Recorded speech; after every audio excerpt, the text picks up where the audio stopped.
Ladies and gentlemen, welcome. I am a huge fan of my Toyota. I love sitting in that Toyota and just driving through the sunset when the windows are open and enjoying the cool breeze and enjoying the scenery, and the birds are out there just whispering through the air and you're experiencing that fantastic and nice view.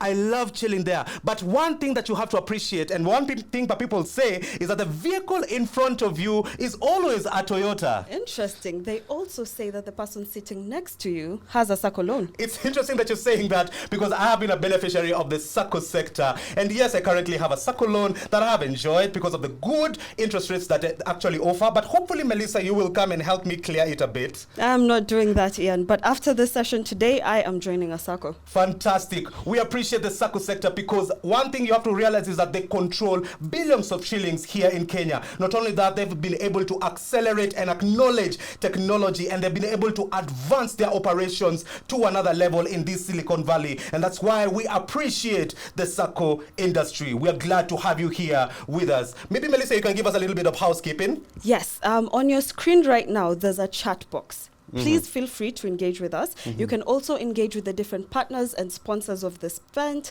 Ask them questions, ask anything you want, and they'll definitely get back to you. Fantastic. So you're saying if I can get into that chatbot, I can be able even to schedule meetings with someone? Yes, you can. All right. And I can post my questions in there, and I can be able to get responses from the sponsors also? Real time. Fantastic. Thank you so much, Melissa, for taking us through that. And we're definitely going to join in there and engage with you on that particular platform. It's a great platform where you can be able to network, schedule meetings, and build that relationship together. We are glad to have you here, ladies and gentlemen. And my name is Ian Moirore. And I'm Melissa Dosela. Fantastic. And we want to welcome you to the CIO East Africa TV. And this is the Saccotech Forum 2021. We are glad to have you here. This is Melissa and Ian, and we are honored and looking forward to an engaging and exciting session. Welcome and thank you. Welcome. Thank you.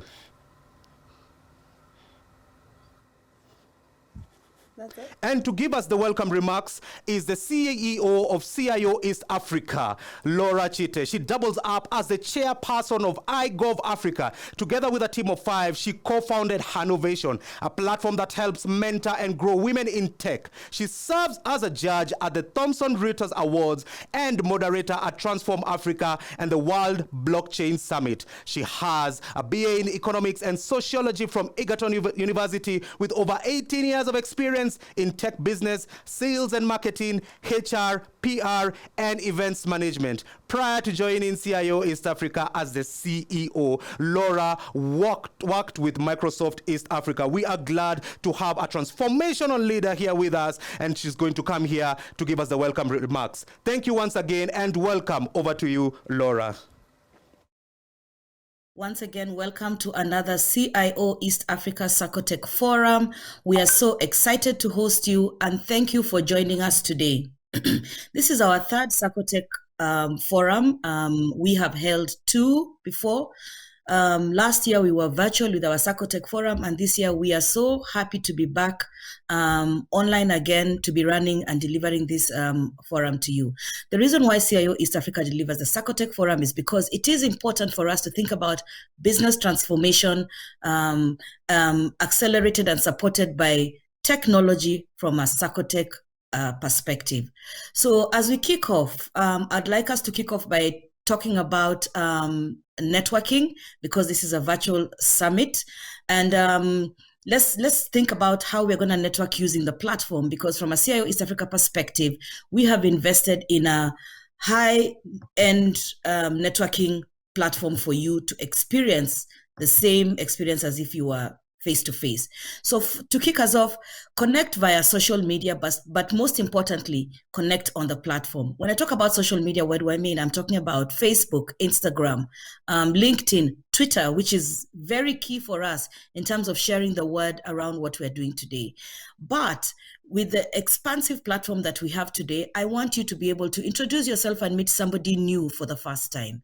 So let's start off by sharing your expectations of today's session in the platform. Make a comment in the platform, share your expectations. Secondly, post that you're attending the CIO East Africa Saccotech today and use the sentence Saccotech 2021 is live. Please remember to tag your company at CIO East Africa. tag a colleague of yours in the SACCO space, and hashtag CIO East Africa Saccotech. Next, I want you to get to know each other. Remember, I said you must introduce yourselves to somebody new today. I want you to get to know each other, get to know who's on the platform. We have partners, we have end users, we have technology decision makers, we have operations guys, we have marketing people. So get to know each other and expand your network.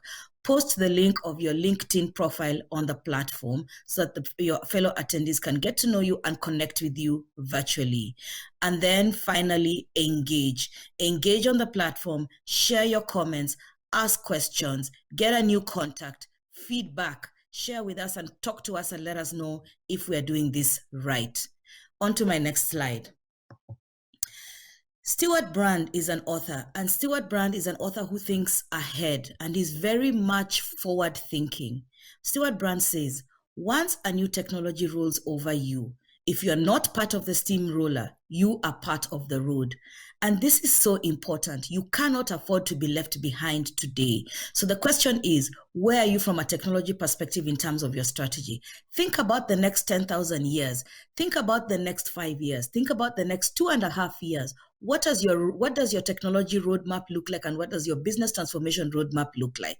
You want to leave a legacy within your organization. You want to improve the experience of your customers. You want to deliver services at the door of your customer, and you want to be able to respond to your customer in real time. So if you think ahead and use technology to implement what it is or execute some of your business strategies, then you'll be thinking far and you'll be leaving a legacy within your organization and improving customer experience.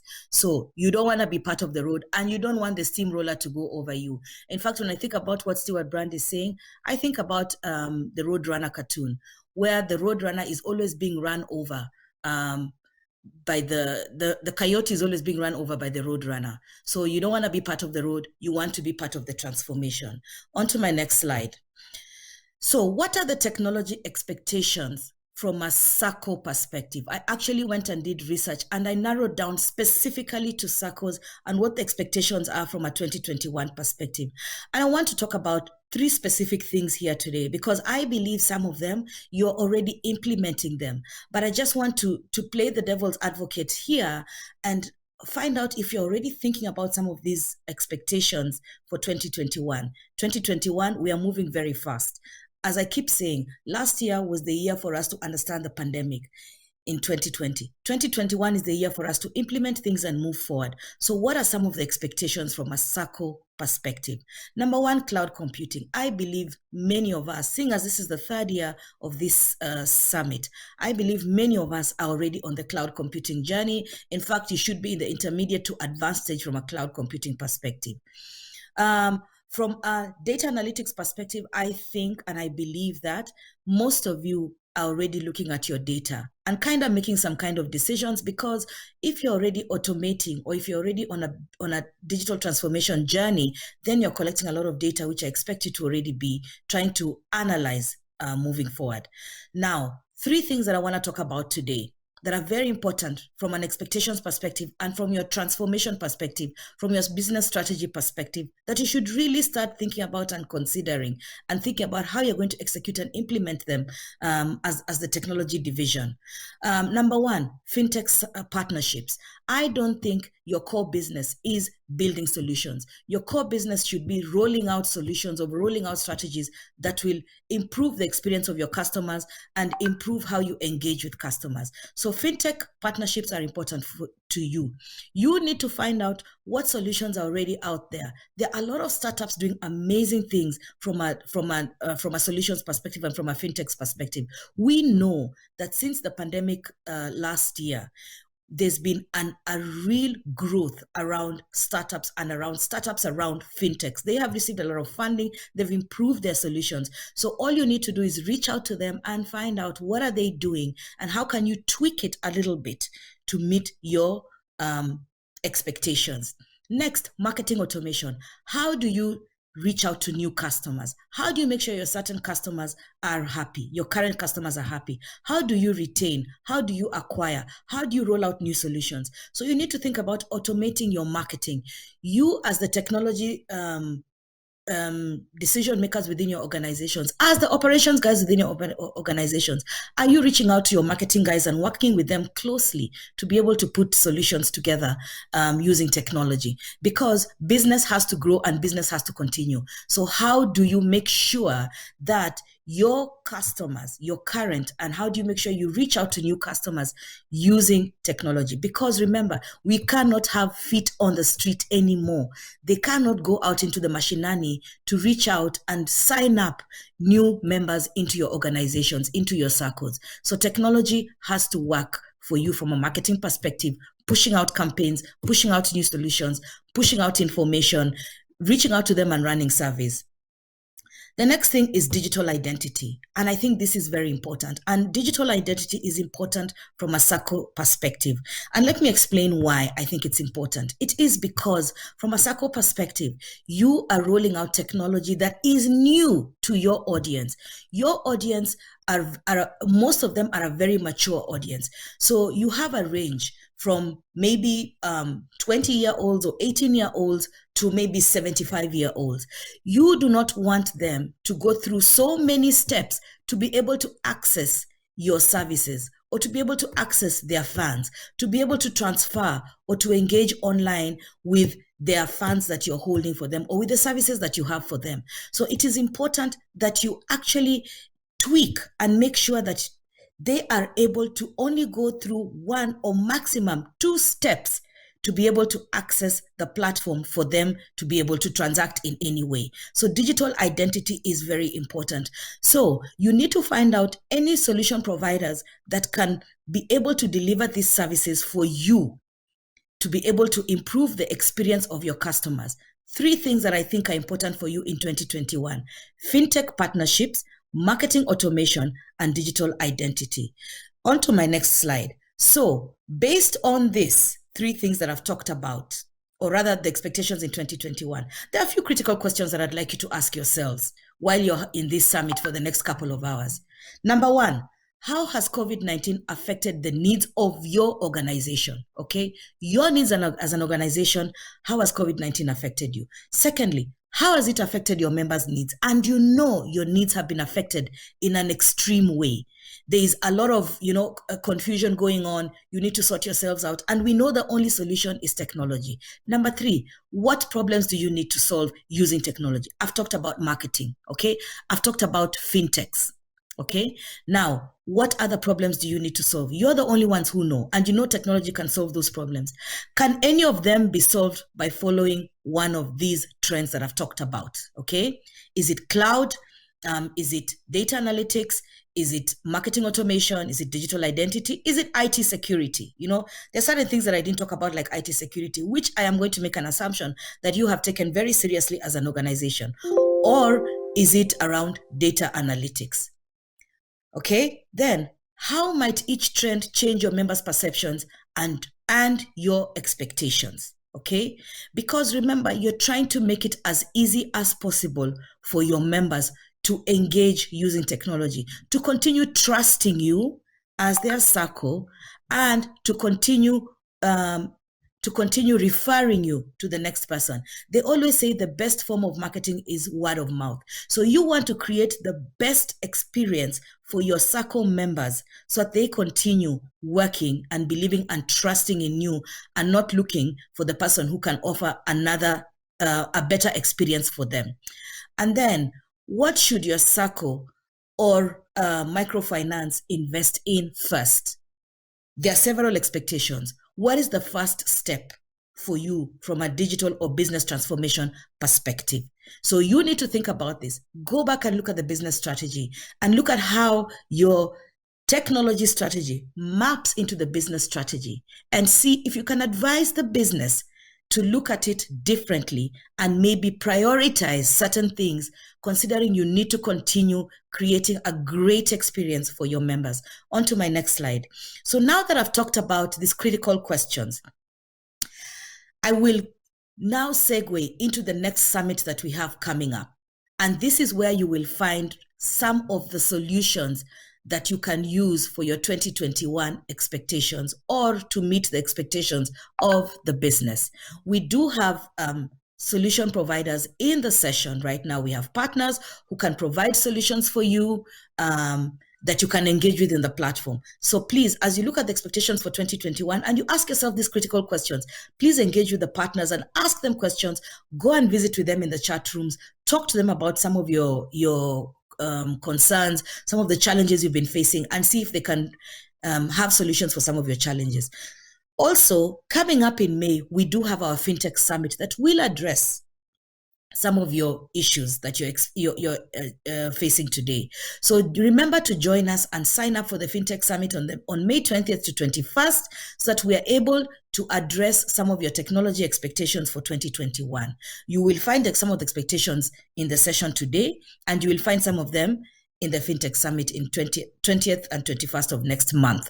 And we will be focusing on co-innovation. And when I talk about co-innovation, I'm talking about how do you tweak some of the existing solutions to meet your challenges, and then talking around payments, okay? Because we all know the reason why your members are with you is so they're able to access their funds, save their funds at a better rate, to be able to take loans at a better interest rate, and all those things. So join us next month for that. On to my next slide. We always talk about the CIO East Africa publication. This is our anchor product as a company. So we ask you to please subscribe and read our magazine on a monthly basis. We do have a soft copy and we do have a hard copy. As you can see from the poster or from the screen, the slide, we do have a soft copy that you can access on your phone, you can access on your laptop, you can access on your iPad. We also do have a hard copy that we can actually deliver to you. Please remember to subscribe and go to subscription at cio.co.ke, or you can reach out to Stacy, who's our subscriptions lead, on the number on the screen. Please remember, for you to stay ahead, think about the solutions that are coming up. All our partners always talk about their solutions using our platforms. So one of the platforms that we use is our magazine, digital or print. We do have summits like this, but we do also have the publication. And for you to refresh your minds around what's happening from a solutions perspective for SACCOs, we will have a recap of the event in the magazine. We will also have a recap of the event online. We will also have a recap of the event on our website. So please remember to subscribe to our magazine and get ahead of what is happening. Finally, on to my next slide, I'd like to thank all our partners who have made this possible. Thank you very much for joining us today. Fortinet is our security partner. Thank you for joining us today. We look forward to your content around the importance of IT security when one is rolling out technology solutions. Stepwise, thank you for joining us today. You are joining us for the first time. We know you do amazing stuff around social enterprise. We do know that a lot of SACCOs do focus a lot on social enterprise, and they want to be able to improve the lives of their members. So please reach out to Stepwise in their chat window. Intrasoft, you're our champion around SACCO solutions. Thank you for joining us again for the third year consecutively. We know you're doing amazing things around SACCOs. Envision Global, you're a platinum partner for IBM. We know you're joining us for the first time. Thank you very much for joining us, and we do look forward to your content. And then Craft Silicon and Little Cab, thank you for joining us today. We know you have amazing solutions around fintechs, and I'm sure some of the guys will be reaching out to you around fintech partnerships. Ladies and gentlemen, I'd like to thank you for joining us today. Thank you to our audience. Remember to engage on the platform. Remember to engage online on social media. Ask questions, make your comments, share feedback with us from the polls that we're going to run and the feedback forms that we're going to have. Please let us know if you'd like any of our partners today as they deliver their content, if you'd like them to get in touch with you so that you can have more in-depth discussions.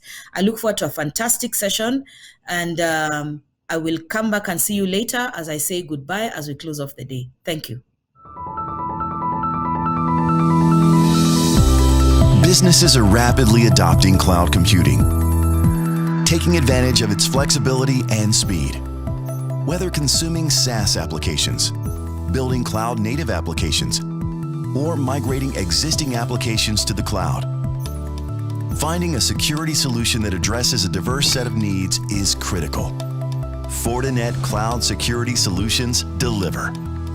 Get the confidence you need to deploy any application on any cloud supporting any initiative. Fortinet supports all major cloud providers, ensuring that critical assets are secure and that security is manageable. The Fortinet 3-pillar cloud security strategy provides the same level of security across multiple clouds by natively integrating security into the cloud platform, defining security policies for cloud services, and leveraging cloud services for security, ultimately enabling automation of security services. Fortinet provides the industry's broadest set of cloud security products, enabling you to use the same security in the cloud as you have on premises. By using purpose-built security tools in the cloud, you'll save time by leveraging existing skill sets. By managing security across multiple clouds through a single pane of glass, and by automating the security lifecycle management, you can better leverage existing skill sets and accelerate the confidence to deploy applications anywhere.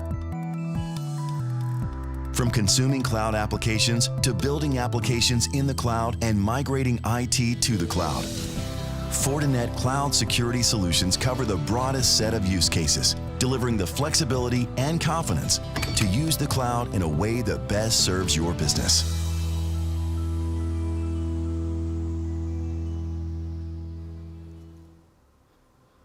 Welcome back, ladies and gentlemen, to the CIO East Africa Saccotech Forum, where we are accelerating the change. And our next speaker, he is the country manager for Kenya at Fortinet. This is none other than Imran Chaudhry. Imran, he is a cybersecurity professional with years of experience and expertise in cloud, automation, software, hardware, networks, and security business. Imran has had great analytical skills, and he has the ability to understand business situations with a proven ability to develop and initiate business development strategies and discussions with key stakeholders and decision makers across the business. He is results-oriented with a strong personal drive and great communication skills. This is a man who is also passionate. As a pastime, he assembles Land Rovers from scratch, brings the parts together, and is able to build something quite fantastic. We are glad to have you here, Imran, and over to you as you take over this session. Thank you and welcome. Good morning. Welcome to this morning's Saccotech CIO event. My name is Imran Chaudhry. I'm the country manager for Fortinet East Africa. It's a pleasure to be here. It's a pleasure to be hosting you. This morning, I'll be talking about zero trust network access and why it's becoming extremely critical to everyone to consider zero trust as they move forward in their cybersecurity strategies. So what brings around zero trust network access and security? It's all about digital innovation. Organizations today are on a roadmap to ensure that they have a connected customer and they have a connected employee. And how are they getting this done? Organizations are now adopting new technologies on-prem, on cloud, and as a service model. This now enables a new teleworking model. It's changing how the edge and the cloud are connecting and how compute is distributed. It's now bringing the adoption of IoT and OT into the environment. 5G is going to be an accelerator to digital innovation. The edge is now exploding with all new devices connecting at the edge. However, digital innovation brings a new challenge. The challenge is around implementing compliance. This compliance is about stronger security, data privacy, and how to go around ensuring that it's an end-to-end secure platform. Digital strategies, digital innovation is also bringing a new threat landscape into the environment. As we deploy technologies on-prem, on cloud, third-party, security becomes a critical design factor into everything you do. So what does digital transformation bring? It brings a demand for flexibility. So gone are the days when IT would be in 4 rooms and a single data center on-prem and a DR offsite somewhere. Digital innovation now demands that you have your primary site, you have your DR site, you have your applications sitting in your private cloud, you have access to public cloud, and you're adopting software as a service applications across the World Wide Web. This now means that organizations are faced with the new challenge of ensuring an end-to-end customer experience. How do you fill in all these new security gaps? And how do you make sure that security is consistent across this new flexible environment that you've deployed. The edge is exploding. The edge is no longer now confined to a data center or a physical location or the DR site somewhere. The edge now is everywhere. The edge now is the home user's environment. It's work from anywhere. It's from the office. It's from your vehicle. It's from your endpoint devices. Organizations are now faced with a new challenge. How do you secure all this traffic coming in from multiple edges, accessing resources that belong to the organization? As this happens, the edge will keep transforming and the edge will keep getting faster. So we are now seeing 5G coming in, and 5G promises to bring wire speed onto devices.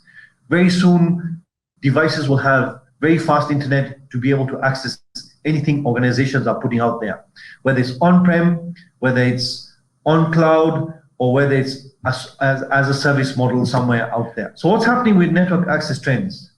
These trends are changing extremely fast to keep up with digital innovation. Authentication is becoming critical.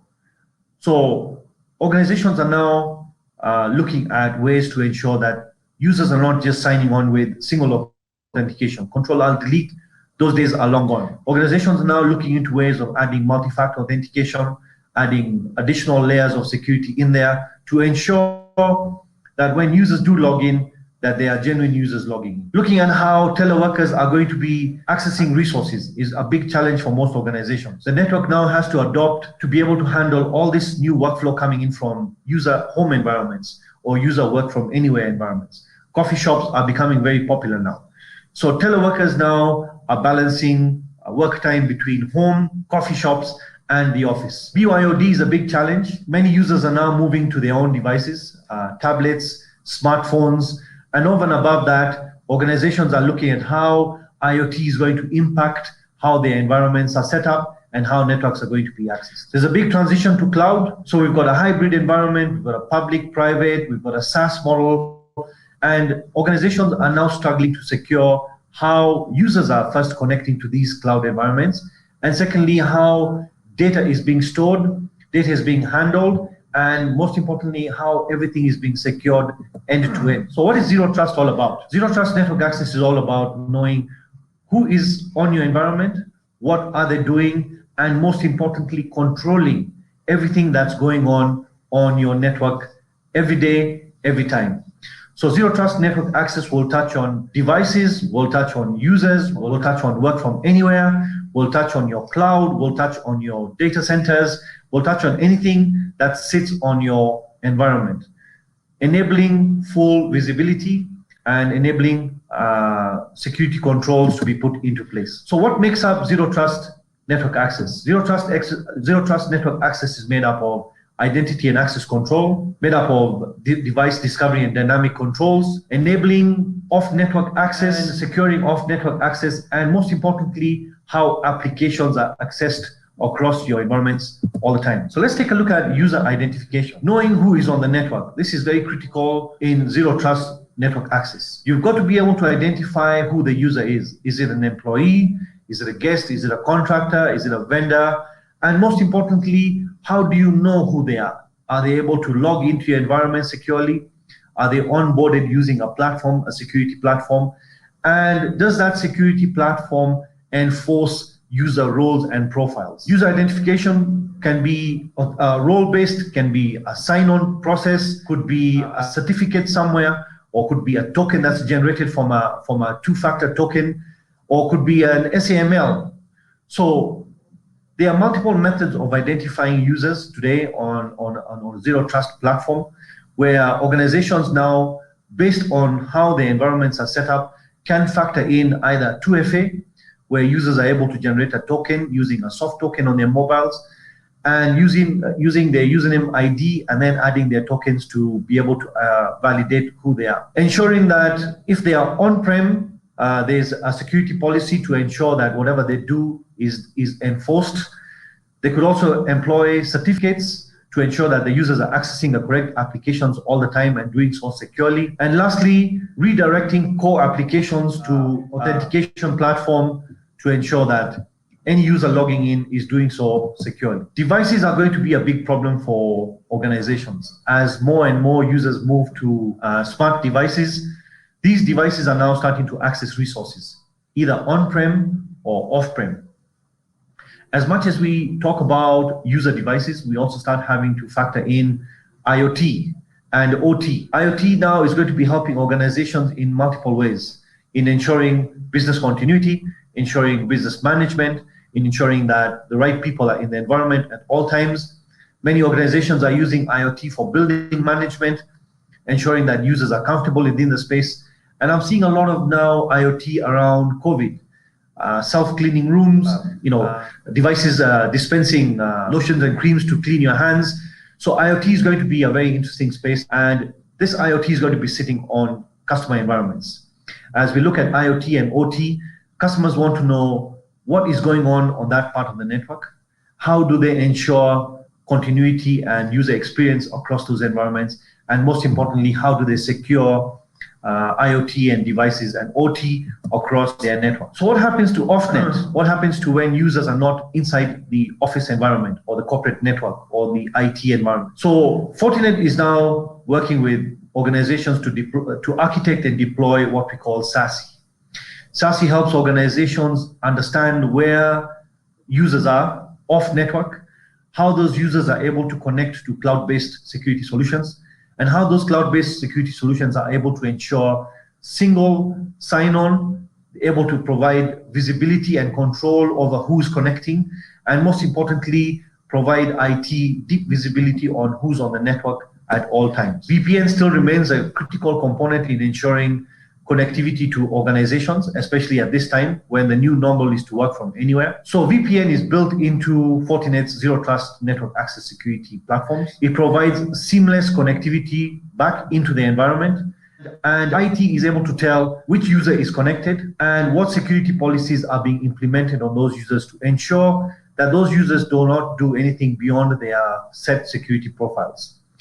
This could be used for both on-prem, remote branches, work from anywhere, and anyone using the VPN will be able to connect securely to ensure end-to-end visibility on what they're doing. Zero Trust allows secure connections from anywhere, whether you're on the main campus or the main IT environment, whether you're at the branch or whether you're mobile and working from anywhere.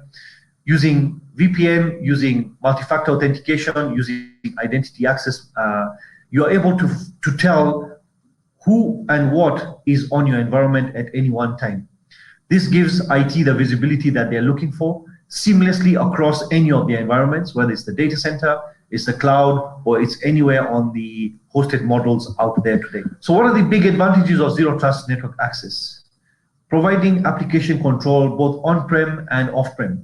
It allows users to connect securely, at the same time providing organizations the deep visibility, the end-to-end security that they're looking for, and at the same time ensuring that it's providing access to resources securely. Simplified management and reporting. So Fortinet is a big player on single window, single management. So all our platforms integrate, all our platforms provide an end-to-end solution. And at the same time, we're able to provide you a single platform to be able to view what's going on, set security policies, and produce very interesting reports to be able to tell what needs to be done to improve services across. Improve security. Fortinet just recently launched their 7.0 operating system, came in with over 300 new security features that have helped organizations improve how they design, architect, and enforce security across the environment, especially around Zero Trust Network Access. Simplified or no licensing models. So with most of our features, they come in standard with our Fortinet operating system, and very few or very limited features need to be licensed. So take a look at in detail around our Zero Trust Network Access on Fortinet.com ZTNA. There's more details there. There's plenty of videos to explain to you more in depth on what Zero Trust Network Access does for you. And most importantly, how the Zero Trust Network Access is built on Fortinet Security Fabric. The security fabric that Fortinet offers has a broad portfolio of products. We now have over 50 security solutions that integrate into one, allowing you to secure everything from Zero Trust, your edge, adaptive cloud, your users, and most importantly, your data centers. Every solution integrates into the other. That means it's able to provide you end-to-end visibility and deeper visibility into what security you need to turn on and off. And most importantly, once you roll out the fabric, you have a lot of security automation built into place. That's Zero Trust Network Access, ladies and gentlemen. It's what most organizations are looking at in terms of securing their digital transformation. I hope that presentation was useful to you, and I look forward to hearing from you. Thank you. Welcome back, ladies and gentlemen, to the East Africa Saccotech Forum 2021, where we are accelerating the change. And up next is the Executive Director, Uganda Microfinance Regulatory Authority. And this is none other than Edith Tusubira.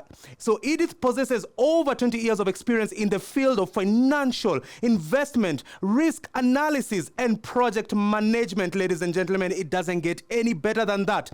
She has 15 years, of which she's been in senior management. She has managed a portfolio of credit and equity investments worth more than 50 million euros. Her continuous involvement in the financial inclusion agenda has developed into a full-grown interest towards helping people increase their access to finance in Uganda. She is a game changer there in Uganda. She supports startup microfinance organizations and also savings and credit societies. We are glad and honored to have someone with such wealth of experience and expertise in this particular field. Welcome, Edith, and over to you. CIO team and all organizers, fellow participants at this event, ladies and gentlemen, all protocol observed. My name is Edith Tusubira, Executive Director for Uganda Microfinance Regulatory Authority, UMRA. UMRA derives its mandate from the Tier 4 Microfinance Institutions and Moneylenders Act 2016, which provides its functions for the authority to include but not limited to licensing, regulating, and supervising Tier 4 microfinance institutions and moneylenders in Uganda. The categories of Tier 4 include SACCOs, non-deposit taking institutions, self-help groups, moneylenders. The background: financial services are conceptualized as resource-based values, need members' enterprises to achieve growth. To secure future economic growth and sustainability, additional arrangements are needed to safeguard past investments through SACCO system. The FinScope 2018 study found that majority of Ugandan adults, that is 43%, save their money under Tier 4 microfinance institutions, while 11% only operate a bank account. Furthermore, at least 46% of Ugandan adults also meet their credit needs through the Tier 4 system. 40% of the poorest, while 47% of middle-income earners rely on village savings and loan associations, commonly known as VSLAs. SACCOs have made a remarkable contribution to the Ugandan economy in form of provision of employment, savings and credit services to the formerly unbanked rural communities and urban but active poor. They also often offer training services within this sector, just to mention but a few. However, while Tier 4 are a critical lifeline for the majority of Ugandans, particularly citizens at the bottom of the pyramid, with small businesses and low incomes, these institutions have been significantly impacted by COVID-19 breakout, and as such, corresponding measures like digitalization is of immense need. The overall objective of this paper is to highlight the role of SACCOs in national transformation. SACCOs play an important role in socio-economic development of members and communities in general, as well as they enable access to financial services for the people, encourage savings, create employment opportunities, support direct community development, and efforts through driving community access to social services. They also stimulate growth for business and improve member incomes as well as living conditions. If SACCOs therefore are managed properly, it will have spiral effects to the economic development process. In this, we want to emphasize digitalization. Digital tools will improve collection of information, growth of savings, and disbursement of credit to reduce cost, as well as increasing transparency of their operations, hence growing consumer confidence. Digital and online solutions have become important during COVID-19 crisis, as it is in every aspect of social and economic life. Digitalization of services requires adequate funding, which is currently out of most of the SACCOs. SACCOs are by their nature conveners of people and producers downstream, while they become suppliers and off-takers upstream. They create an entry point for public services on education, health, and security. Currently, logistics and contacts get confined to small areas in which labor mobilization and provision of goods has to be handled. And contacts to the wider economy become digital and online. The SACCO transformation into a digital communication and innovation hub can continue to play a pivotal role in development. The push use of digital platform is valid, while tech savviness is still lacking. To this end, there is a glaring need for SACCOs to automate operations. In conclusion, a strong and effective finance regulator is critical to the growth and development of Tier 4 market for financial services in Uganda. This financial market subsector caters for the biggest proportion of the low-income population segment, which is major focus, highly aligned to Uganda's strategic interventions. UMRA is currently working with the government of Uganda and other development partners to monitor new developments in the growing SACCO movement, adopting to new normal to recalibrate processes and improve financial services by embracing digitalization. Thank you for listening to me, for God and my country, Uganda.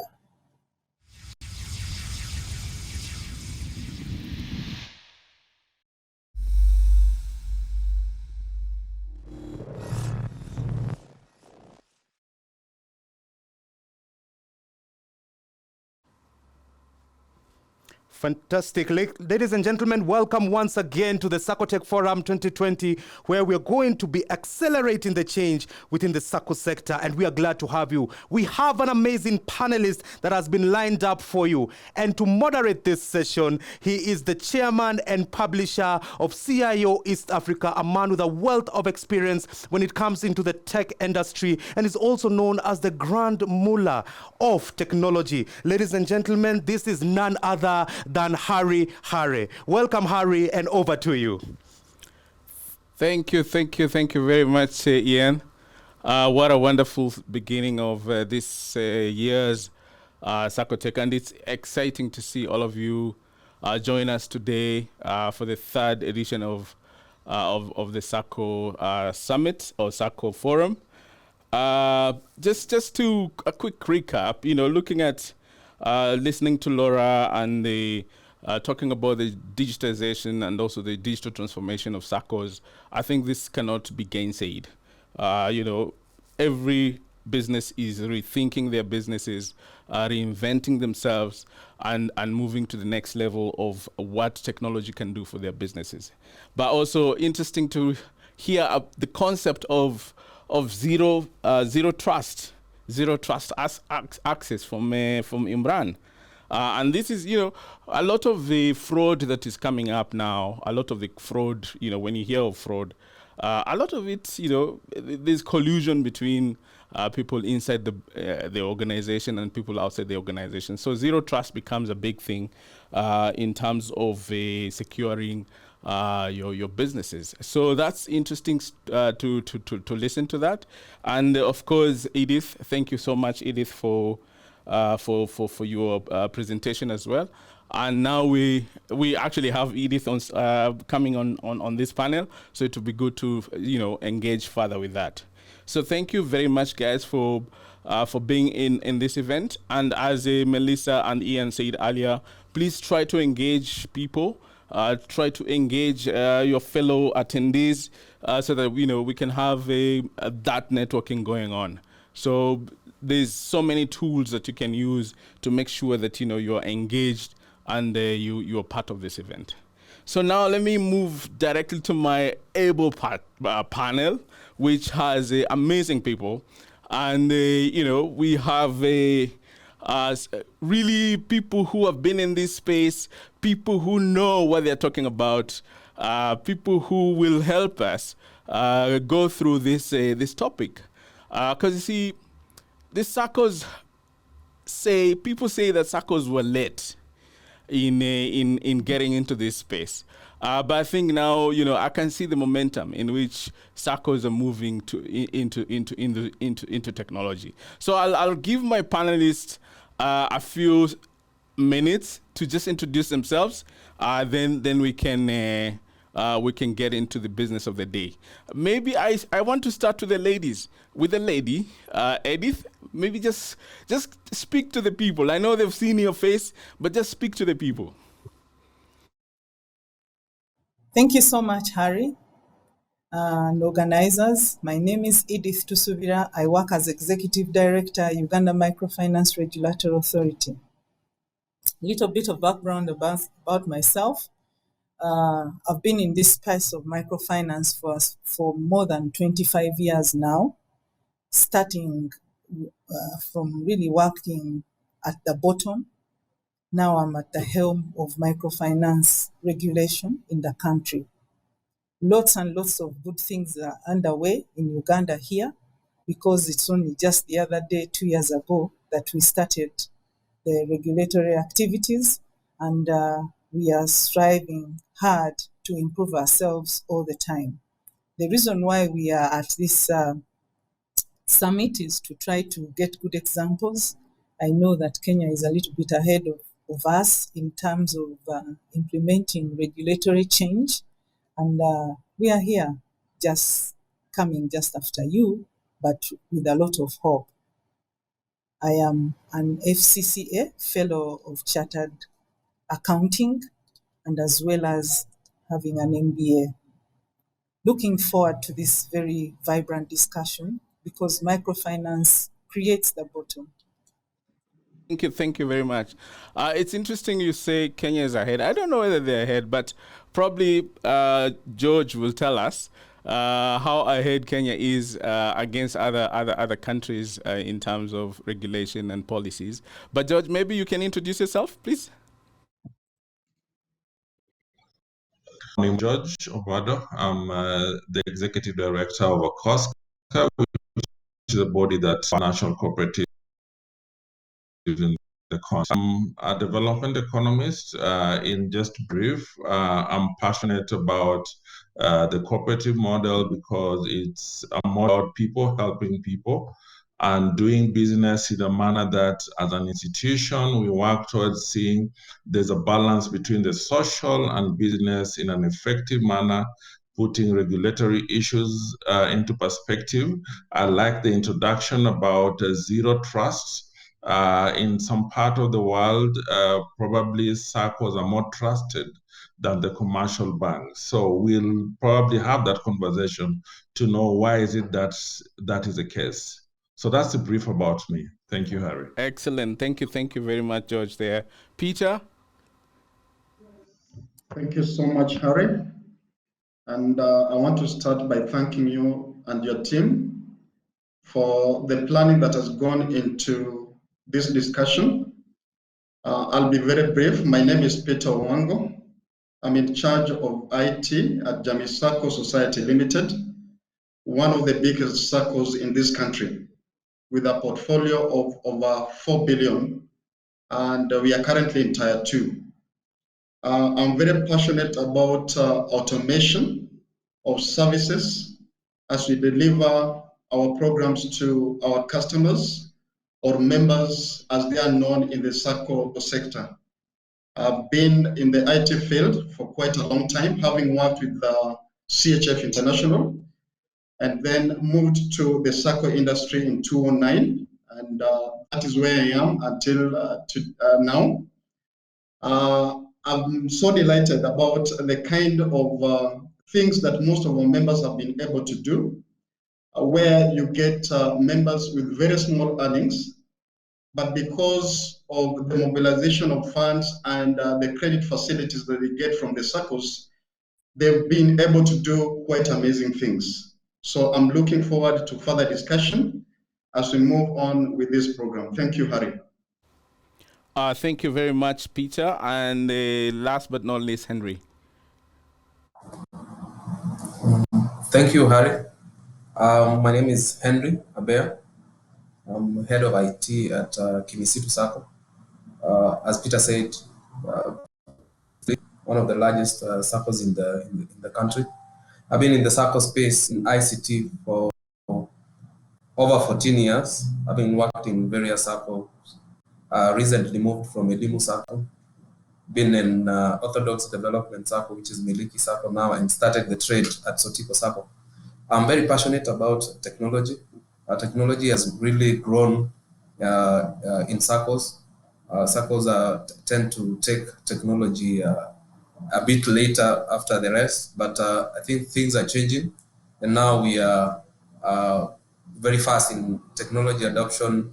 And even so, there are challenges, but we're able to cope. Eagerly ready for this and be able to learn even more. Thank you, Harry. Excellent. Thank you very much. So, as you can see, ladies and gentlemen, so we have a regulator, we have a policymaker, and we have two able technical people. So I think this is a very well-balanced panel. And I want to go straight into our discussion. How has the COVID pandemic affected the operations of SACCOs? And anybody can start on this. Maybe we start with George. Thank you, Harry. First, I'll say that if you recall the first session that you organized, the first forum, I indicated that it was a very novel idea that your team came up with. And one of the things that I mentioned at that time, the cost of inaction by the leaders within this particular sector in regard to not taking a key role in technology will have a negative consequence on serving the people financially. And at that particular point, I was talking about disruptions that can occur. And now we have a case of COVID-19 as a disruptor. On my view, there could be other disruptions that may be coming up in Africa or globally, but COVID-19 has probably given SACCOs a huge headache in regard to the cost. And if you go to West Africa, you go to Southern Africa, you'll feel the pinch. And you've also seen with the lost revenue, a number of SACCOs where people have lost their jobs. you are seeing high delinquency ratio among people. People are struggling to pay their financial obligation. So for me, financially, that is what I'm seeing within the SACCO space, which is the credit union space. Okay. Peter, do you have anything to add on to that? Thank you, Harry. There are two things that I want to mention in terms of the disruptions that have arisen as a result of the COVID-19. And one of them is the operating models. As you know, the relationship between members, or who we call customers, and the management of the SACCO is normally very close. Now, SACCOs, especially like the ones that we have in Kenya, do not operate in an island. We have to conform to certain standards that have been created by the government. And when this pandemic came up, one of the things that the government did was to ensure that we keep distance. And that relationship between our customers and the management was actually affected. I'm looking at things like working remotely, being able to work from home, and automation of processes. Now, you've got customers that are spread all over the country, and these customers or members are not able to come to the SACCO to get the services that they need. Now, as a SACCO, what do we do to ensure that the services are offered regardless of where members are? So we are talking about automation of the processes. So the entire process of how we do our operations actually changed due to COVID. Secondly is the relationship that we are having with our customers. Customers or members like communicating. They would want to be listened to. They would want to be understood so that you offer the services that they need. How has this relationship been affected by COVID? It has been affected very greatly because most of the communication that we are now doing is actually through automated systems like the telephone or email or SMSs, as opposed to where you have a physical communication. There are quite a lot of things that we can mention, but key to me are those two areas: the processes that we offer and communication in terms of our relationship with our members. Thank you. Very, very interesting there. You know, how you had to change your business model and to listen to, look at the environment and adjusting and, innovating around it. Very interesting. Henry, maybe you can also just chime in there and tell us, how you feel like the pandemic has affected your business, but also how has technology helped you to innovate or to transform?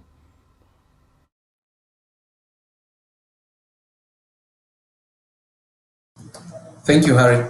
The pandemic has made us to rethink the business model. And one of the things I'd like to mention is how our members or our customers were able to access or are able to access the services, which ideally, initially, they would walk to a banking hall, for example, so that they could get these services. And now with the disruption, people have to access services from their homes, from home, wherever. I call it working from anywhere.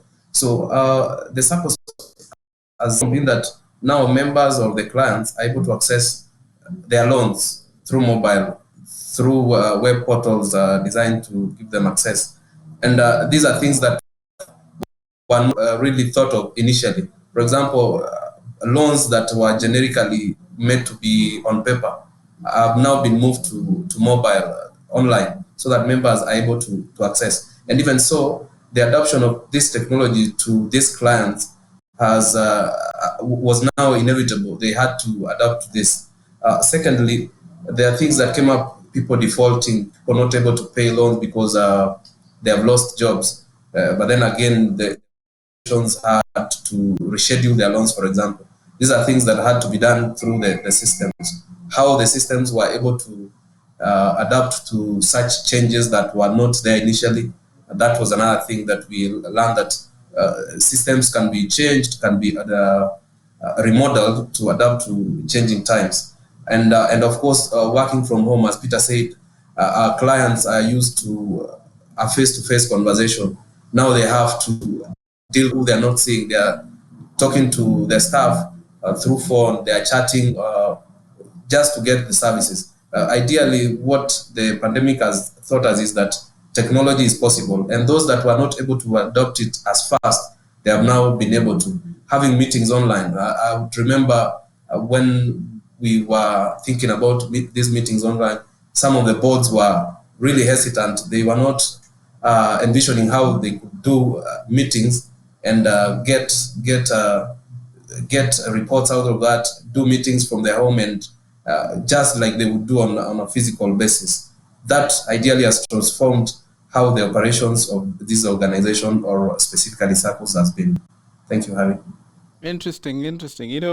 There's this whole concept that people are talking about.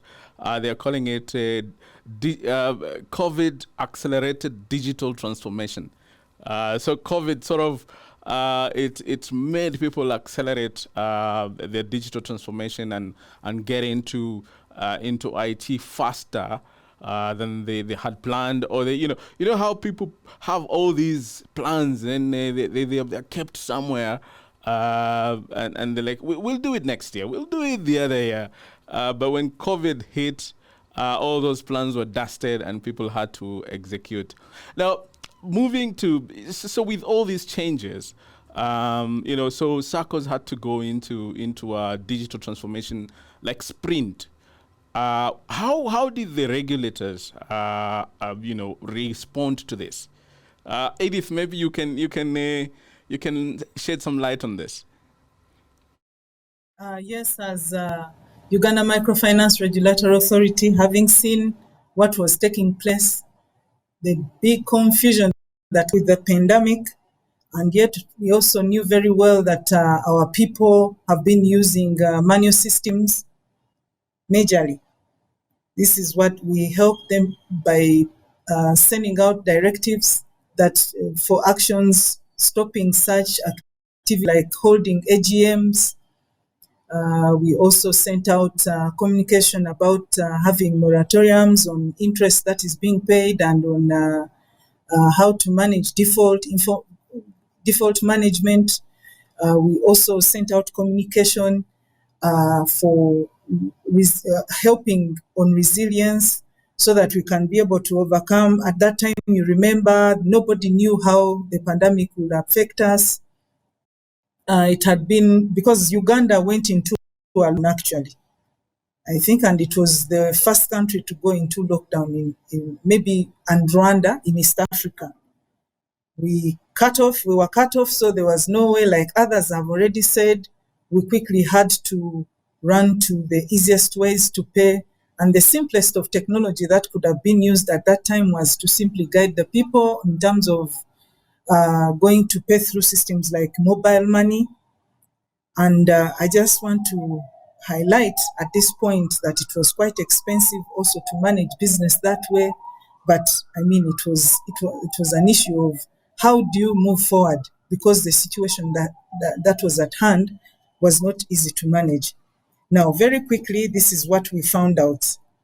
The survey that we made, we discovered that by March 2020, savings reduced by 1%, loan portfolio had reduced by 28%. The overall loan portfolio at risk had also increased by an average of 33%. Then the expected revenues in the sampled SACCOs had also reduced by 18%. This was represented graphs that we produced through our self-regulated institutions that were existing and working with the people directly, so that we can create first-hand information. The other challenge that I probably would think through quickly that was not handled was, rather that came as a result, was liquidity challenges. What did we do? Some mechanisms through our central bank were put in place where institutions that had been really, really badly affected were now able to access some financing from the central bank in the country. The increased cost of business was a challenge, so it affected again the liquidity. We had to work out ways of how do these institutions survive. Even right now, we are not yet informed. I wouldn't explain exactly the percentage of how we've achieved. Some institutions, some SACCOs have moved already into adopting technology. Others are still trying to get their footing and bearing. So it's not yet, we are not yet fully there.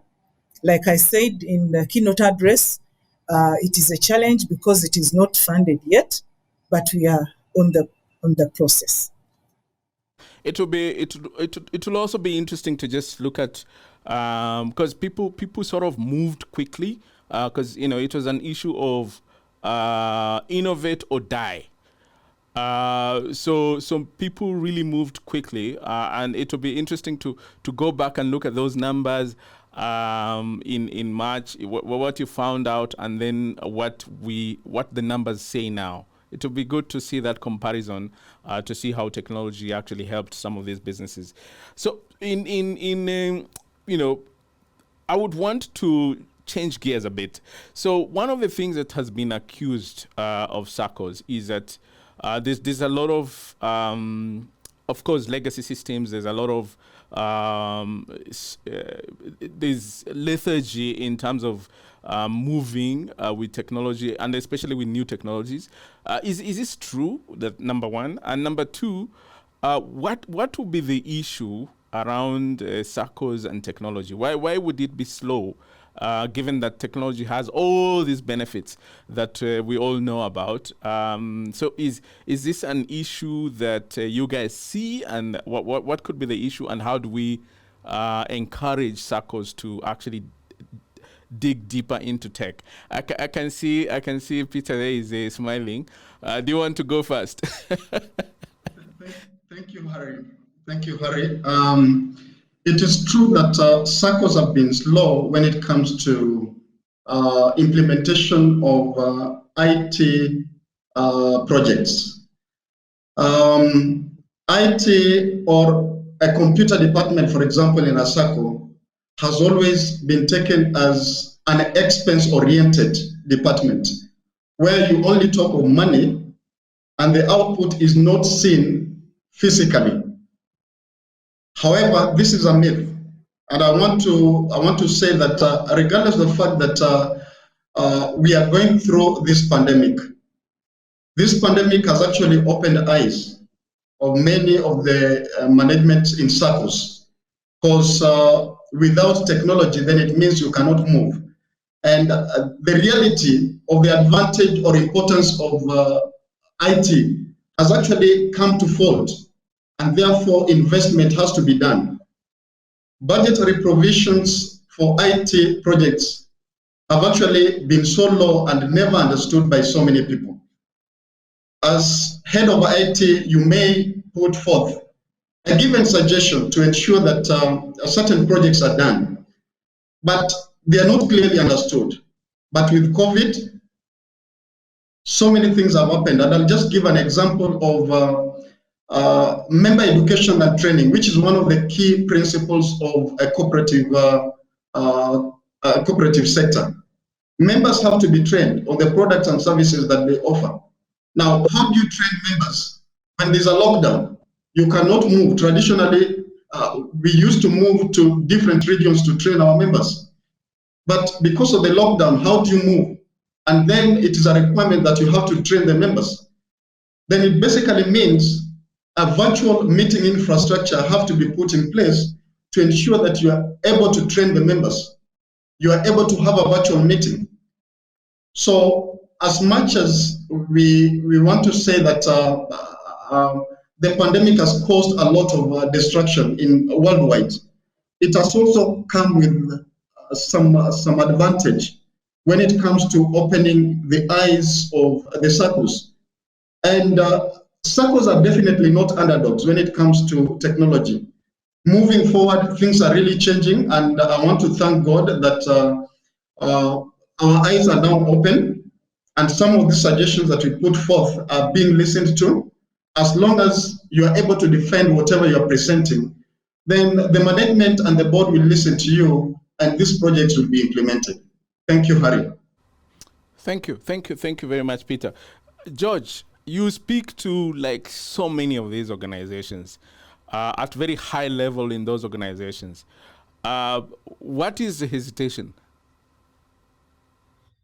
Thank you, Harry. I know what Peter's mentioned perhaps is a view of what people think, but I'll begin by saying while we are looking at the SACCO business model, in a nutshell, maybe in Africa, but globally the model does not change, and it has not changed. We need to ask ourselves as Africa, why is it that we've been slow to adapt to technology while our Western counterparts find it relatively important to use technology in their business. So when we talk about we are rethinking about our model, we are actually doing what we should be doing by serving people better in an effective manner.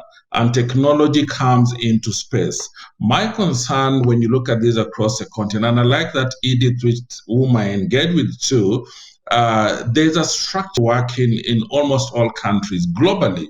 You go to America, you go to Canada, you go to Ireland, you come to Kenya. There's a structure that there's a national association in Kenya, for instance, called Cusco. In Uganda, there is Cusco, there is UCA. They all are meant to champion the interests and take the industry to the level that they should be. So by, in this case, communicating the value of using technology to serve the membership better. When you ask a question about the regulators, for instance, what is the regulator's role? For me, the regulators have been very proactive. In fact, when you ask about technology, when you're concerned about absorption of technology in the SACCOs, it should not be blamed on the regulator. It should actually be placed at the footstep of the leadership. Why? At times, the leadership thinks technology is expensive. But as I said, inability to make a decision regarding technology will cost the SACCOs in the long term big losses. So they've been afraid perhaps to venture in technology because of cost. At times, it is because of lack of understanding the value of getting involved in technology. In fact, our business model, if it's about serving people, both rural and urban, then technology and IT department actually should be one of the strongest departments in any given financial institution, be it SACCO, be it the banks, and it doesn't matter the continent, be it Africa, be it Asia. So the challenge then we face ourselves with, why is it that SACCOs are not getting into that space? Very, very interesting. So you've asked me the question again. So I asked you the question, then you asked me, right? Is that fair, George? I'm asking you that because you're on mute. Sorry. Is it okay now? Yeah. Okay. I said so because my answer will boil on the leadership based on the topic. If the leaders fail to make the decision to invest in technology and treat technology as an investment, not as a cost, then this topic will be a continuous topic year in, year out. And that's why I've stressed it's boiled down to leadership. Education, yes, but leaders have to be at the forefront to make the right decision on investing on technology. Henry, do you feel the same? Do you have anything to add on to that? Thank you, Harry. What I'd like to add is that now things are changing. Initially, it was the IT or the leadership thinking about what technology to bring in, but now it is the members who are demanding for tech adoption. They are the same people who are demanding to get their loans online from their home. They're the same people who are requesting services, not necessarily having to go to the SACCO. So this has changed how technology adoption has been before. And again, why the hesitation in adoption of technology sometimes is us, the tech people, we are not able to break down what we need to the leadership, to the membership. Sometimes we don't make what we want to achieve. For example, you would want to do a modern data center, and explaining this to the leadership for the approvals to come through. Sometimes we are not able to explain it in a layman way for everyone to understand. Why would you want to do that? And sometimes someone will ask you, we've been operating before in a different setup. What will change? Or why would we want to spend again to do something else? Then I think we sometimes will have to get how to explain this. Once we explain and get to get people's mind on what we want to achieve, then it's possible to move. And again, now sometimes it's now the situation that has forced people to adopt this technology, and you adopt or you die, as you say. So we have no choice but now to adapt. And again, ICT is looked at as a cost center. Sometimes when you sit on budget approval meetings, ICT is first flagged as the most expensive department. But again, if you look at those items that we are proposing, these are items that are being used by everyone in the organization. So then if we would move those aspects to every other department, you'll find out that even this ICT that is being said to be expensive does not have a budget of itself. We're just budgeting for the others. So ideally, that is what I would add. Very interesting points there about the customer now demanding certain services. I think the customer is always right. So I think even the leadership will have to listen to that, because otherwise the customer goes. But also another very important point you made is, and we've been talking about this at CIO. How do you do a business justification for investment of technology within the business? I think that it's been one of the biggest issues that CIOs face across board. You take your budget to the budget committee, and you can't explain the business, the justification. Why do you want this? For them to understand, and the CFO looks at it and they're like, no, I don't think this is important. This is not a priority. So I think CIOs also need to start thinking business. CIOs need to start talking business. You don't go to a budget committee and start talking about cables and show them the risk. For instance, if you're looking for security, what is the risk of us not doing this? We'll lose $1 million. Then people will start listening. Or we'll go down and there'll be no network, and our members will not be able to access services.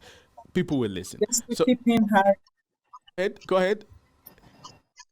Yes, just to chip in, at that very point is where I wanted to continue from, that rather than waiting for leadership or members to appreciate the value that what proposition technology will add, we are from the regulator's point of the view trying to make it not really enforcement, but trying to direct in relation to the risk perspective, what we identify on the risk side, and why we are proposing that going forward we should be looking for how to embrace the technologies so that we can manage SACCOs or financial institutions when we are technology-led, other than continuing with manual systems. So going forward, you will see us trying to propagate for the same. Excellent. So we've actually run out of time. The director is screaming in my ear that you need to get off stage. But there's just one question that has come up. Okay, there are several questions, but there's this question where this is Kevin Saitoti. How have you been able to manage project implementation and changing the business models amidst COVID, and still maintain frictionless customer experience? I think this goes to the two gentlemen, Peter and Henry. How have you managed to do that? Very quickly, like in 30 seconds, if you can respond to that. If I could do 20 seconds, ideally when you want to do a project, look at the client. Now it's not from in out, you're looking for it from outside in. If you're able to get yourself into the client's shoe and be able to see how you'll be able to get this service, then you'll be able to implement that with the client in mind. For example, now we are doing call centers. One in the very few SACCOs that have adopted this, because our members want to talk to the organization. Then how do you handle that with only one single phone number for the organization? Then 100 members will not be able to reach you. So this is things that organizations are doing so that they can get their client, get the service, as well improve the delivery of the services to these clients. Peter, do you have anything to add to that? Thank you, Harry. Now, one thing we need to note is that members have their priority areas where they demand service from. Members save money, and at some point they want to access that money. I'll give an example of the mobile loans that we have. Now, through the mobile platforms, members are able to virtually apply for mobile loans. Now, in the process of implementation of the services, when you want to do the automation, it is important that you identify these priority areas that will not make members cry out for the services. So the bottom line is, or the first thing you need to do, is to come up with a list of the priority areas of the members. Then you start with the critical ones that will make members feel satisfied of the services that they are getting from the SACCO. Otherwise, if you do not prioritize, then there'll be a problem. You'll be talking of implementing a project, but there is an outcry on the other side because it is not a priority area for the members. So it is key that we identify the priority areas and do the implementation, giving priorities to those priority areas. Thank you. Excellent, excellent. So can I give everybody another 20 seconds to just say close up, and then we will leave the stage as I'm being directed. George? Thank you, Ari. Thank you, Ari. My parting shot is, and I agree with you when you say CFIOs should focus on providing a business case study on whatever they're doing, particularly when doing the strategic plan. The question that they need to ask themselves, why is it that some parts of the world you have SACCO with 1 million membership and members do not focus on going to the branch, but they focus on service? As CFOs, you need to have a particular role that will show the SACCO leadership that the things that they're doing, it's important to increase the membership and serve the members better. Thank you. Thank you. Edith? I would just continue advocating for the fact that SACCOs should continue seeing the need for technology. So automation. Henry?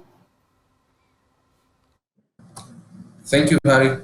My parting shot would be, now we have to adapt technology even more than before. Things are changing and they're changing so fast. If you are not going to adapt, some will adapt and they will be taking your clients with them. Thank you for the session. I appreciate and looking forward for the rest of the day to learn even more. Excellent. Peter? Thank you so much, Harry. Once again, I want to thank you for organizing this.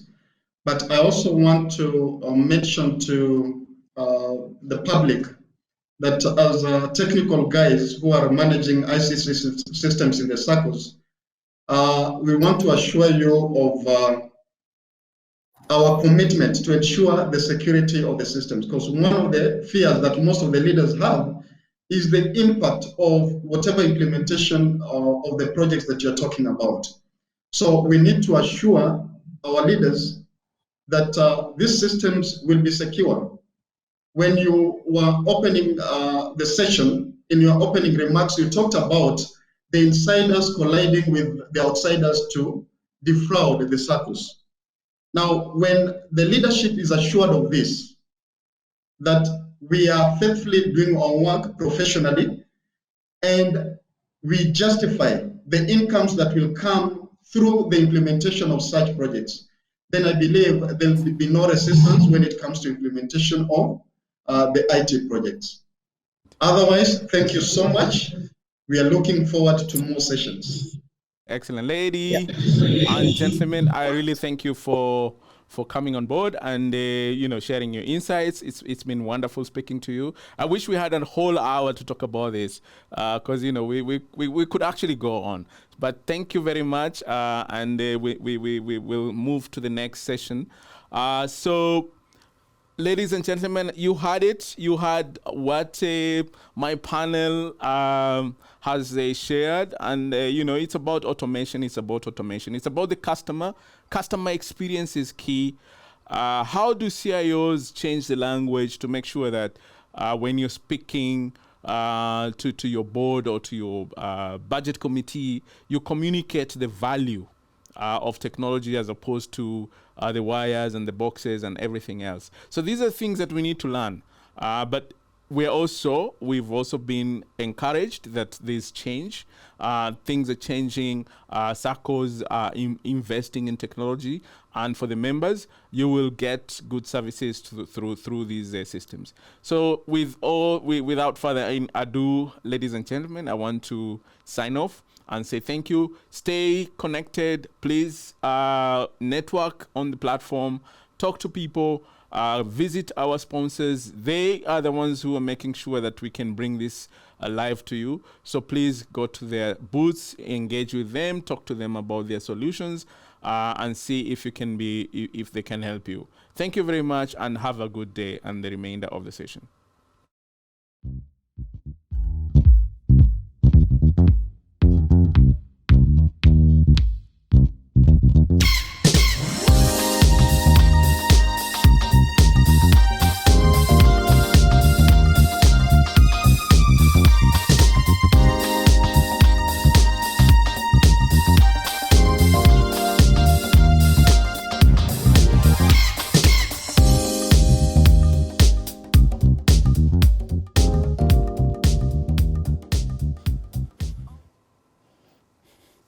All right, welcome back, ladies and gentlemen, to the CIO East Africa Saccotech Forum. Wasn't that an engaging session that we had? I totally appreciate Edith with the level of experience that she has, especially in the financial sector, and also the leadership by George Ombado. Also, Peter Owango is one person that I've realized that he has the client at heart, and we totally appreciate you. And also, I had the privilege of having a conversation with Henry Aber from Kimisitu Sacco. This is a gentleman who is strategic, forward-thinking, and he has a clear plan on where he wants to take this industry. And I'm confident that he's going to take it to the next level. Also, Harry Hare, he is our chairman, and also he's also the publisher at CIO East Africa. We appreciate him for just bringing out this topic and giving life to it. I'm confident that this is going to be a game changer. Everyone in the SACCO sector is going to be a game changer. If we are able to adopt these policies, if we're able to go and implement these policies that we have in front of us, I'm confident that we're going to change the face of the game. So welcome once again, ladies and gentlemen. We are glad to have you here. All right. And that was a fantastic panel. As Harry said, we would have loved to have had like an hour to have that particular discussion.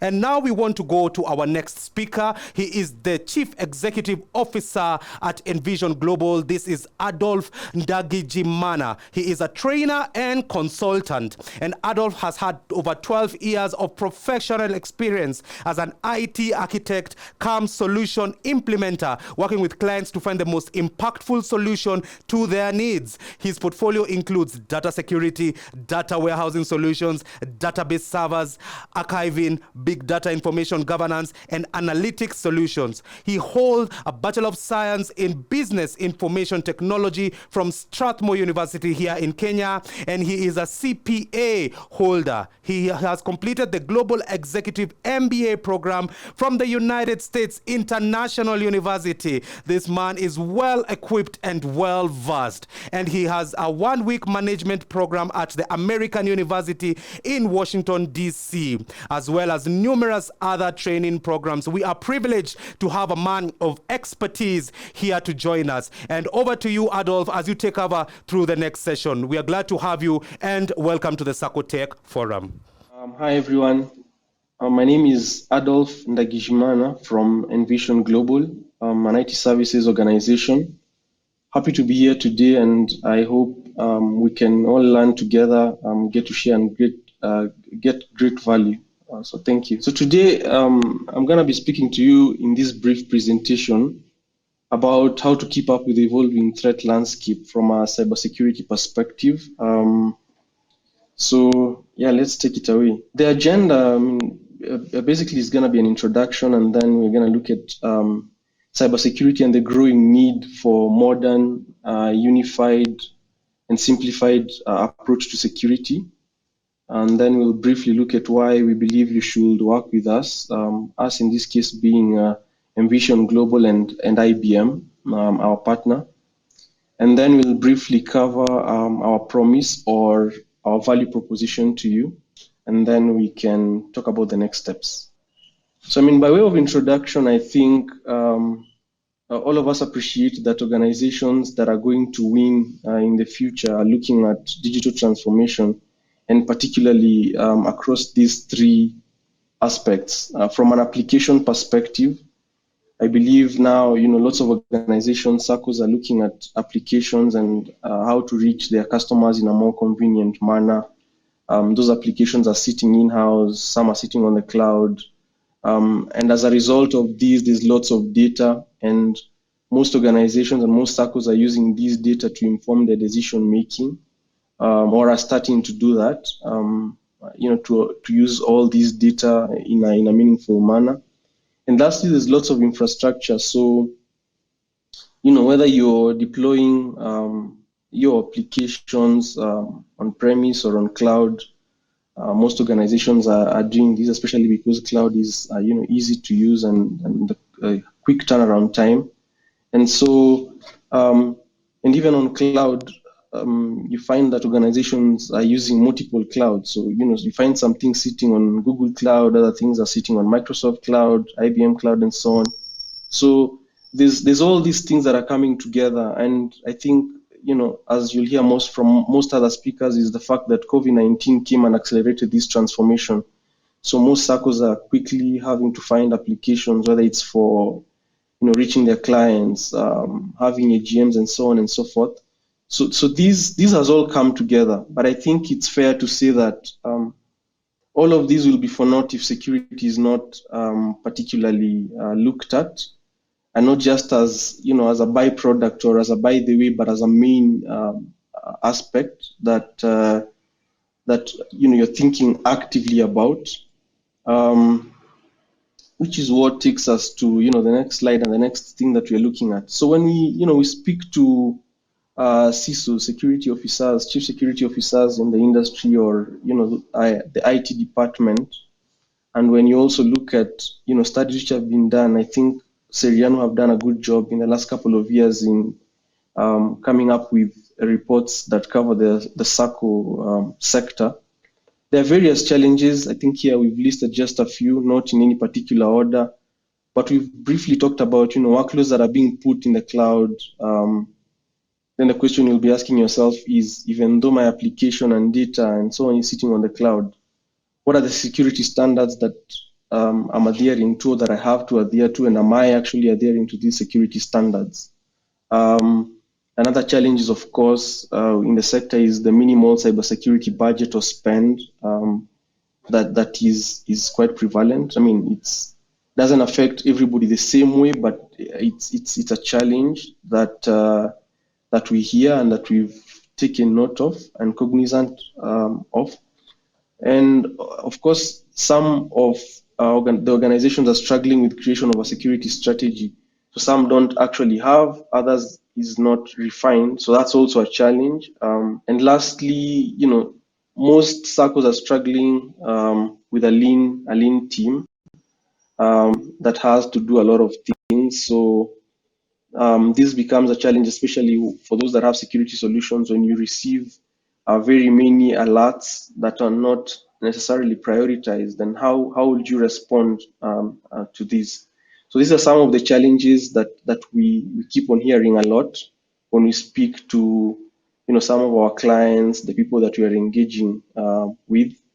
And I know they might be facing your SACCO in one way or the other, but that's where we and IBM come in to briefly discuss how we can help you across some of these challenges. So, I mean, based on all these challenges, we believe that SACCOs need a modern, an open, a unified and a simplified approach to security. Simply because, if you have some of these challenges, yet you need to be on top of threats and attacks. This is what we believe will benefit you. It might not be a one size fits all, but largely, I think this approach has been appreciated by the people that we've talked to and had conversations with. So some of the SACCO security challenges we've just talked about, particularly now advanced threats. I don't think anybody is immune to these. And if you've not faced a threat, unfortunately, it's a fact that it is gonna come at some point down the road. Skills shortage and so on and so forth. So, and then moving on swiftly, I think the crucial thing to discuss today is how IBM can help you in the areas that we've talked about. And it does this through 4 key pillars. The one that helps you to align, to protect, to manage, and to modernize. Align speaks particularly about aligning your strategy to your business. So here we look at security not being an afterthought, but we actually look at how you can weave security into all the different facets of your business. The product aspect, the people aspect. How do you actually weave security into all these aspects that you're looking at, so that your processes, for instance, have security weaved into them. So, that's largely from a consulting aspect, and we do cover that. Secondly, we look at how to protect your digital users, assets, and data. So, before you protect, do you actually understand the sensitive data that you have to protect? Where is this data sitting, for instance? Who has access to it? Should they have access to it? And so on and so forth. So that then you can say that I'm protecting these digital assets or data, for instance. Next, we talk about managing defenses against growing threats. We do appreciate that cybersecurity is evolving quite rapidly. So it's important that you know how to manage all these threats. So and it's key that you have tools in place that give you insight that you can action on, that comes to you in real time, and that is prioritized, so that you know what is very key, what is important to act on, and what do I need to do at this point in time. Lastly, all these combine so that you can modernize your approach to security. And if you allow me, on protect and manage, I just want to introduce 2 solutions. One, IBM Guardian Data Protect for protecting your data wherever it's sitting, whether it's in motion or it's sitting in your database or data files for that matter. So this is a solution that's gonna allow you to have a full understanding of whatever happens to your data wherever it is sitting. Who accessed it? Who has access to it? When did they access it? It allows you to scan and understand, you tell it, this is my sensitive data, this is my definition of sensitive data, and it crawls through your environment and tells you it's sitting here, here, and here. So that's one I want to highlight. The other one is IBM Curator SIM that allows you in real time to collect information from different sources, put it together, correlate it, and give you insight that is prioritized that you can act upon. The whole portfolio is quite huge. We can't go through the whole portfolio during this brief presentation, but we encourage you to reach out to us so that we can look at how we can assist in different facets of security. But we feel these 2 areas are good areas to begin with if you're thinking of how to get on this journey. So please remember, IBM and Envision Global will combine together to help you to align, to protect, to manage, and to modernize. And the IBM differentiation, why is IBM different from everybody else? It's mainly because of these 4 things. There's deep expertise, about 1,000 users combined together, trusted advisors, partners, command centers, and so on. And now the approach is to use an open platform that doesn't tie you into, a proprietary technology that is difficult to move off if you need to. And AI is key, artificial intelligence, because for you to be able to keep abreast of, ahead of the threats and the bad guys, you need to use data to learn and understand how, threats are evolving, so that then you can be ahead of them.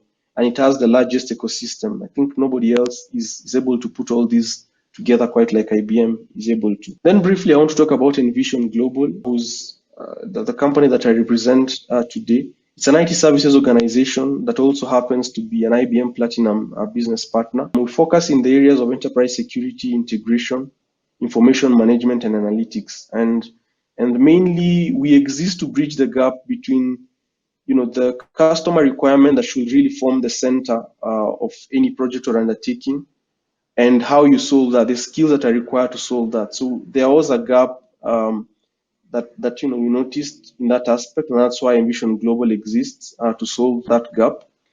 And we have a background of working with enterprise systems and the financial services sector, and particularly SACCO. So we also bring best practices on board, and we work closely with our customers to carefully listen to the problem that they're trying to solve and find the best solution of going about this. And we pride ourselves in the customer service that we give. Now, our value proposition today is the fact that Envision Global and IBM are going to work together to deliver to your SACCO world-class security solutions. IBM security solutions are top-rated, the world over. So these are the same solutions that we want to bring to your SACCO today. And these solutions will be delivered professionally and will be tailored to your needs and contexts. So, you don't need to be concerned as to whether whatever is deployed at a bank in X country or wherever can work for you. So this is going to be tailored to your needs and contexts. And then lastly, this will be done at an affordable price point. As I started initially by saying, we do appreciate the fact that sometimes the budget is limited. So we will work with you on price. That should be the last thing that actually we discuss. Once we are agreed that the solution is a fit and will benefit you. So we will actually work with you to get you the solutions at an affordable price point. To run through some of the select references that we're working with in the financial services sector, the Central Bank of Kenya, we're working with Maisha Bora SACCO at the National Treasury, and so on and so forth. So we have a track record of working with organizations in the financial services sector. We are currently engaged in conversations with several SACCOs, and we believe we have value to add to your SACCO today. Lastly, on the next steps, so if your organization would like to understand, for instance, how to start on this journey, or how it will benefit from a cybersecurity strategy, where to start, and so on and so forth. If you already have a solution, how do you get to the next step? Please feel free to reach out to us on info@envisionglobal.co.ke, and we'll be quite happy to engage with you and see how to solve your cybersecurity challenges. Thank you very much.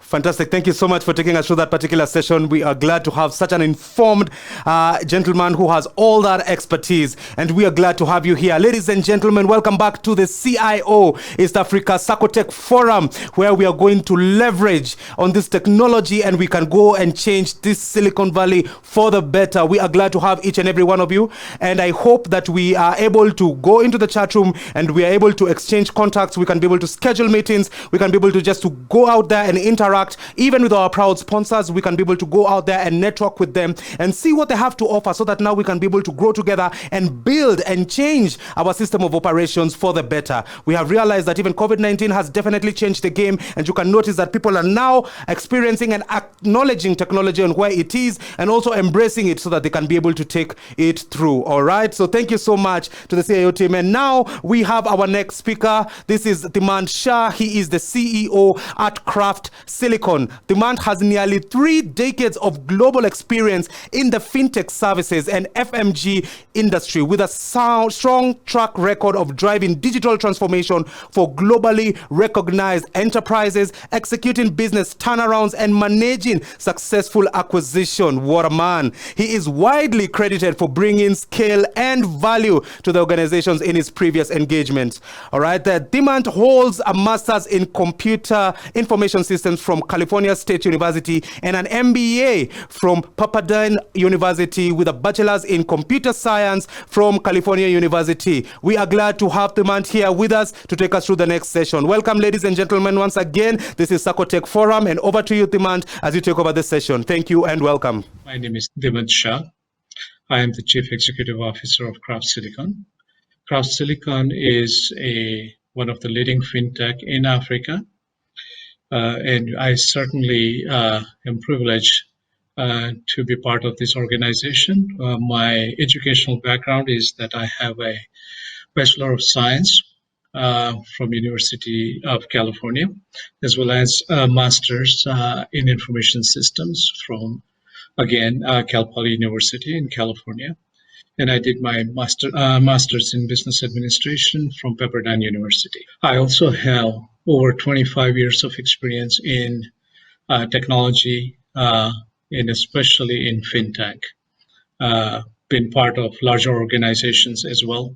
So what I bring with me to Craft Silicon is really an experience in fintech, and I've seen it evolve over the years, and where they're heading is something that's very visible, especially if you look at the Western perspective. Kenya has certainly made huge strides also on its own in the mobile money arena. M-Pesa is a stunning success and a case that's been studied in business schools all over the world.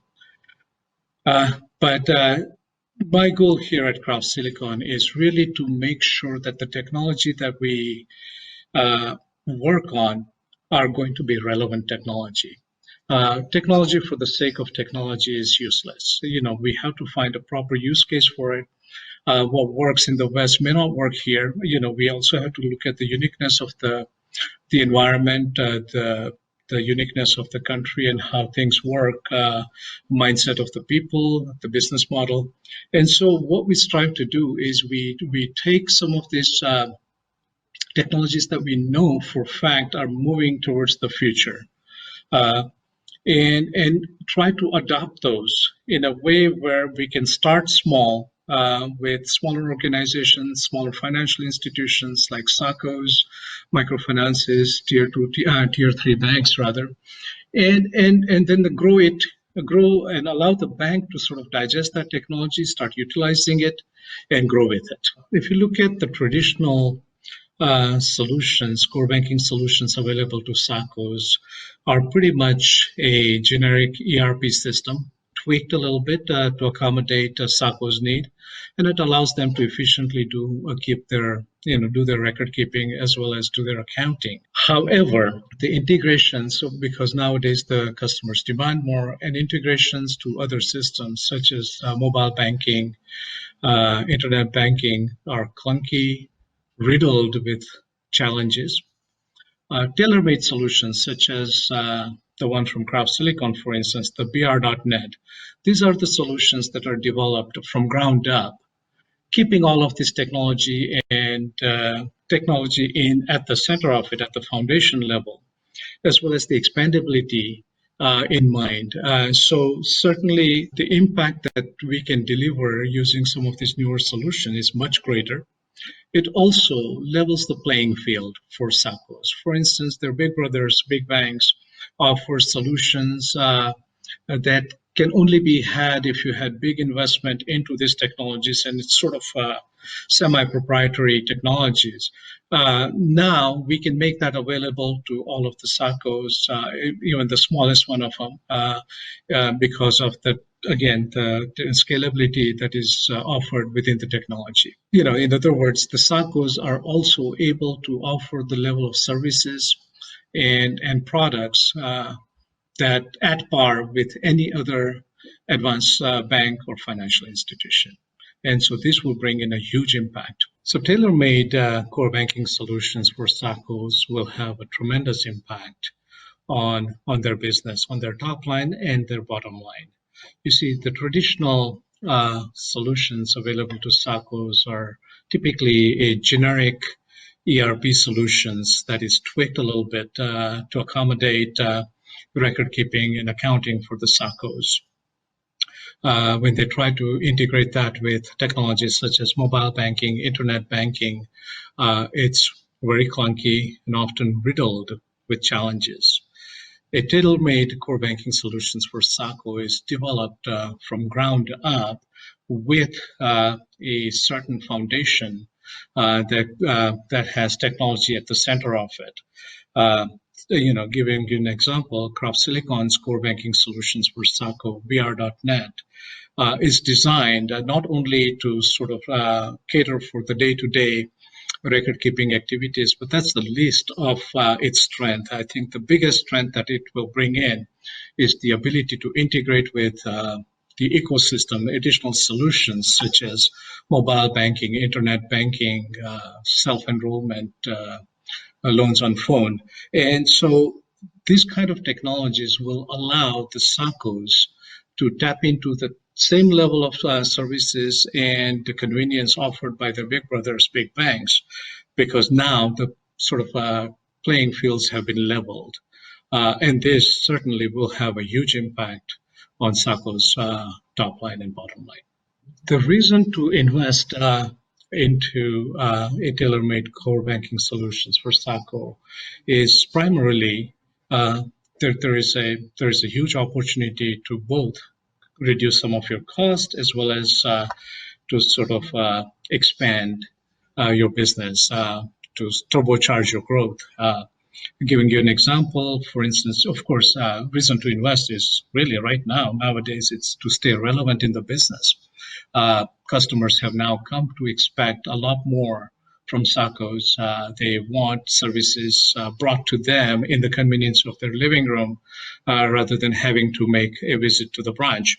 But newer technologies such as cloud hosting and cloud-based SaaS solutions also allow the SACCOs to start at a minimal cost. You don't really have to invest heavily into buying a solution upfront or buying bulky and expensive hardware, only to upgrade it 3 years down the line because it becomes obsolete very quickly. All of that responsibility is now shifted to the cloud hosting partner so that SACCO can focus on their business, on their growth, and their profitability.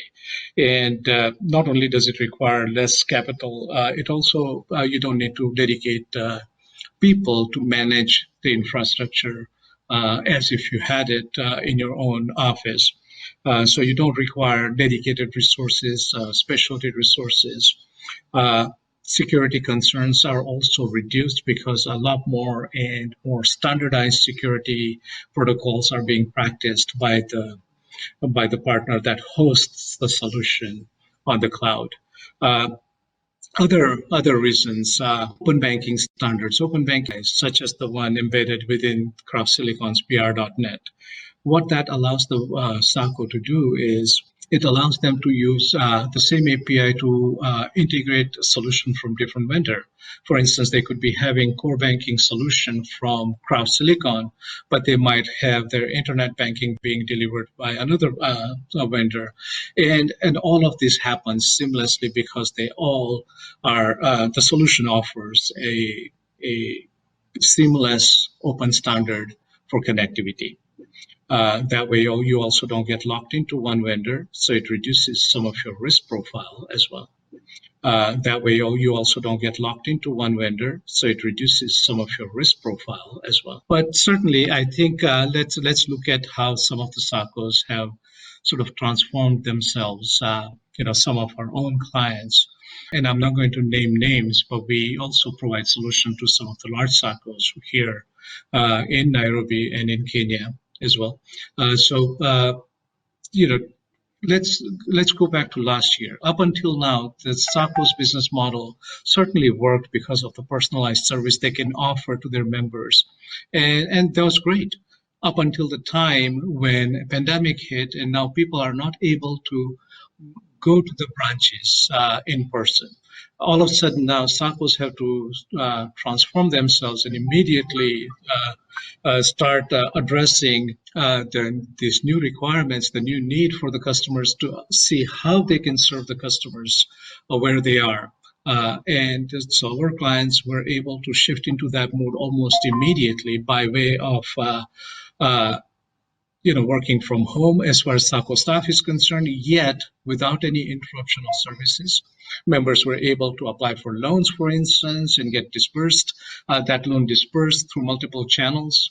They were able to pay their bills. They were able to transfer money to each other because of these remote platforms that are embedded within our ecosystem on top of the core banking solution.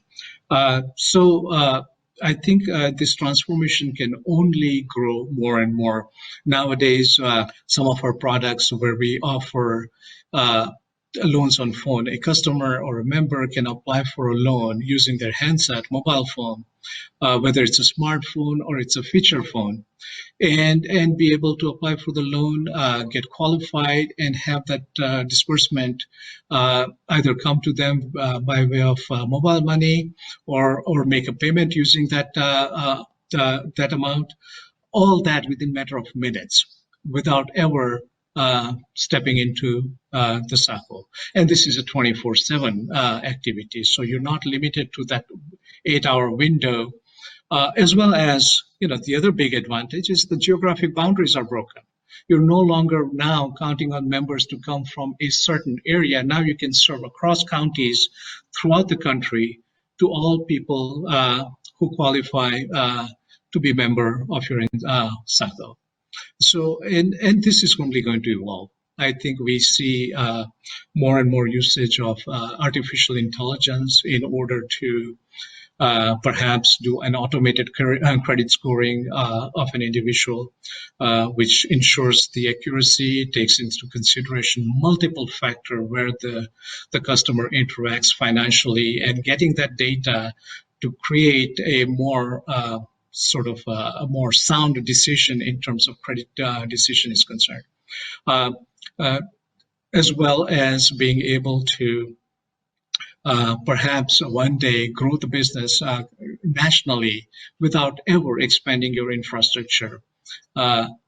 So I think there's a lot more to come. We're simply seeing the beginning of the iceberg. And I think the biggest advantage our solution offers, or any one of this newer breed of solutions offer, is a tremendous scalability. You can start with few hundred members and grow into few 100,000 members in a matter of months, which was inconceivable up until now. So in closing, what I will say to the audience is that transformations require thought leadership. It requires vision, it requires willingness, but this kind of digital transformation will certainly pay off handsomely, not in short term, but even in the long term. We certainly need to develop a culture for it. I think people, because the customer has come to expect a lot more because it's available. And so in order to stay relevant and competitive, I think SACCOs will have to also more than making investment, make a more of a mental investment into this thought process, and really come to conclusion very quickly in adopting technology, because If you don't, really, I mean, the bitter truth is that technology, those who adopt technology will survive, and those who don't, perhaps will have many challenges ahead of them. Businesses are rapidly adopting cloud computing, taking advantage of its flexibility and speed. Whether consuming SaaS applications, building cloud-native applications, or migrating existing applications to the cloud, finding a security solution that addresses a diverse set of needs is critical. Fortinet Cloud Security Solutions deliver. Get the confidence you need to deploy any application on any cloud supporting any initiative. Fortinet supports all major cloud providers, ensuring that critical assets are secure and that security is manageable. The Fortinet 3-pillar cloud security strategy provides the same level of security across multiple clouds by natively integrating security into the cloud platform, defining security policies for cloud services, and leveraging cloud services for security, ultimately enabling automation of security services. Fortinet provides the industry's broadest set of cloud security products, enabling you to use the same security in the cloud as you have on premises. By using purpose-built security tools in the cloud, you'll save time by leveraging existing skill sets. By managing security across multiple clouds through a single pane of glass, and by automating the security lifecycle management, you can better leverage existing skill sets and accelerate the confidence to deploy applications anywhere. From consuming cloud applications to building applications in the cloud and migrating IT to the cloud, Fortinet Cloud Security Solutions cover the broadest set of use cases, delivering the flexibility and confidence to use the cloud in a way that best serves your business.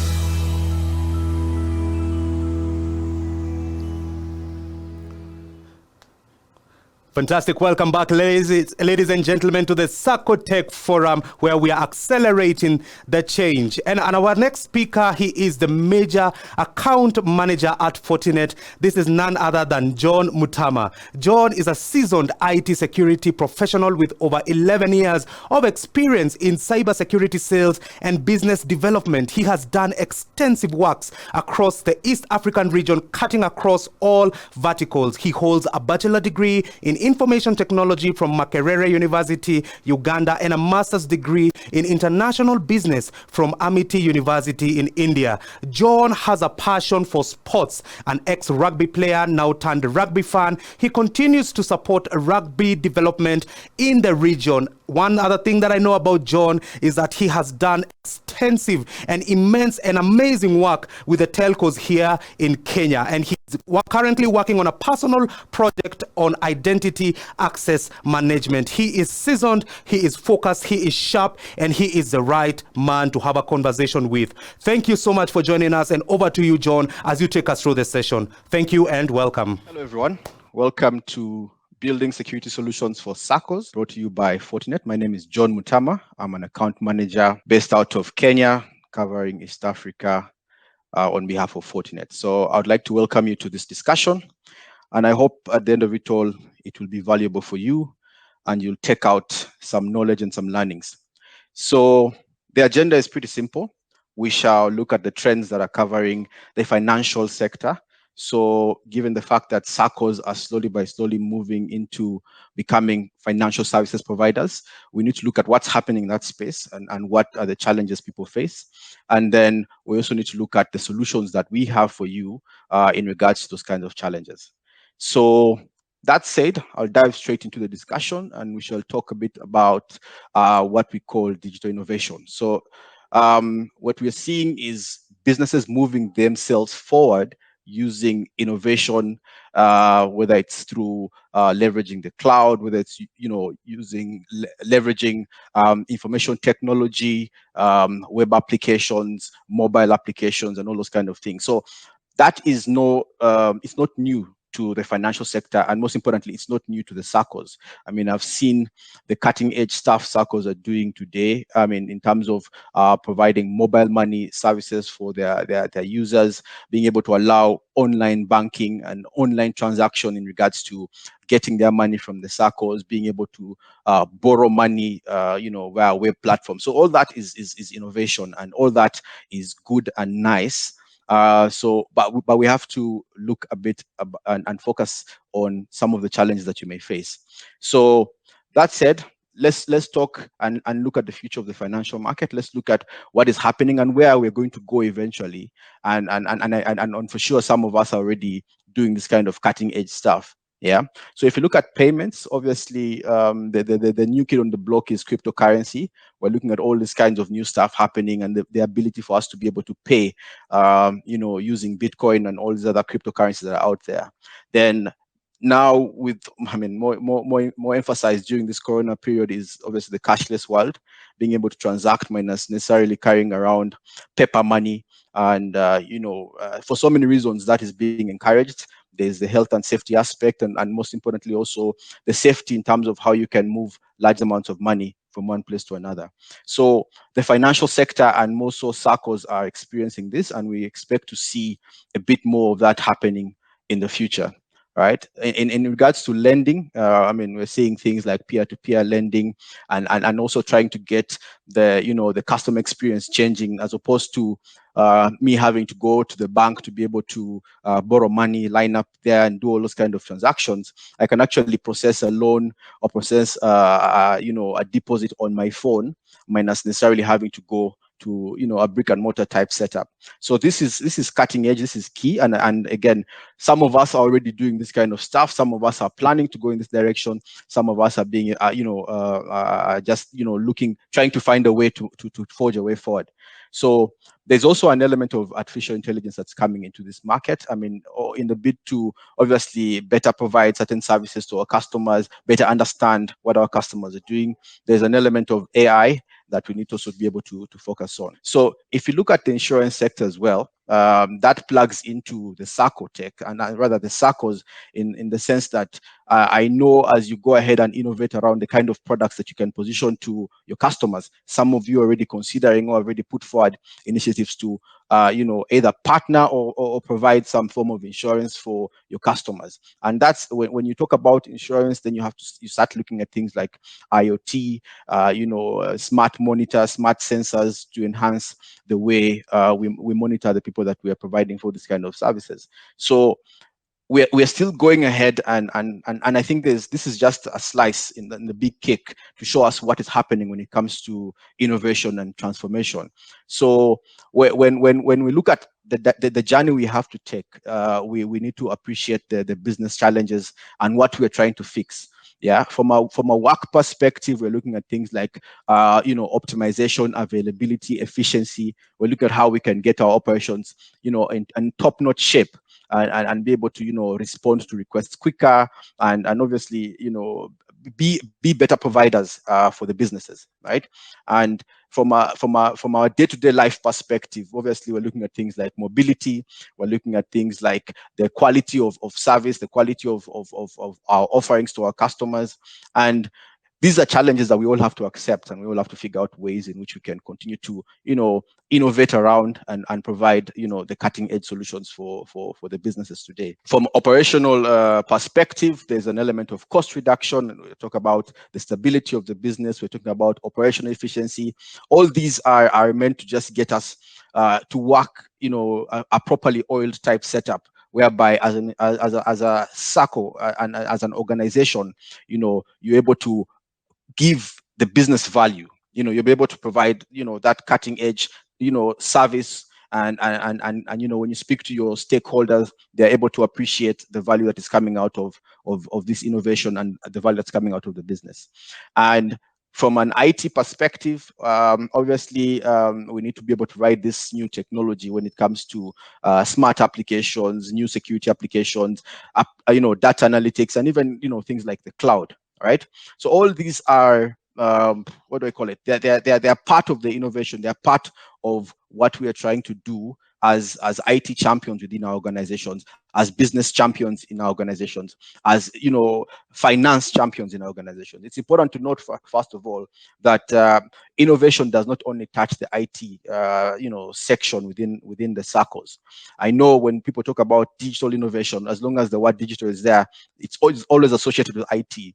But it's important to appreciate the fact that these kinds of services, this kind of innovation cuts across the entire organization. It cuts across the finance, it cuts across the HR, it cuts across operations and all those kinds of things, even transportation and logistics. So we must find a way of appreciating that while we take these steps forward, right?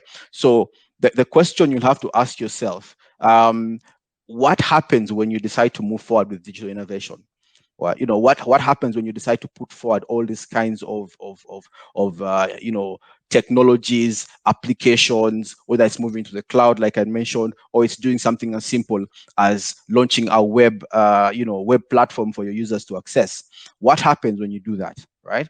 From a security perspective, you have to appreciate the fact that your attack surface expands when you move forward with digital transformation, right? When you move forward with all these kinds of new things, high tech, very catchy and very pleasing stuff to do, but you are opening up yourself in one way or the other to an attack that is possibly going to come as a result of this innovation, right? So that said, we must be able to take notice of this and put in place controls that are going to protect us from this kind of exposure, right? Another key component that we must appreciate is the fact that there's a lot of sophistication that is happening around the attacks today, right?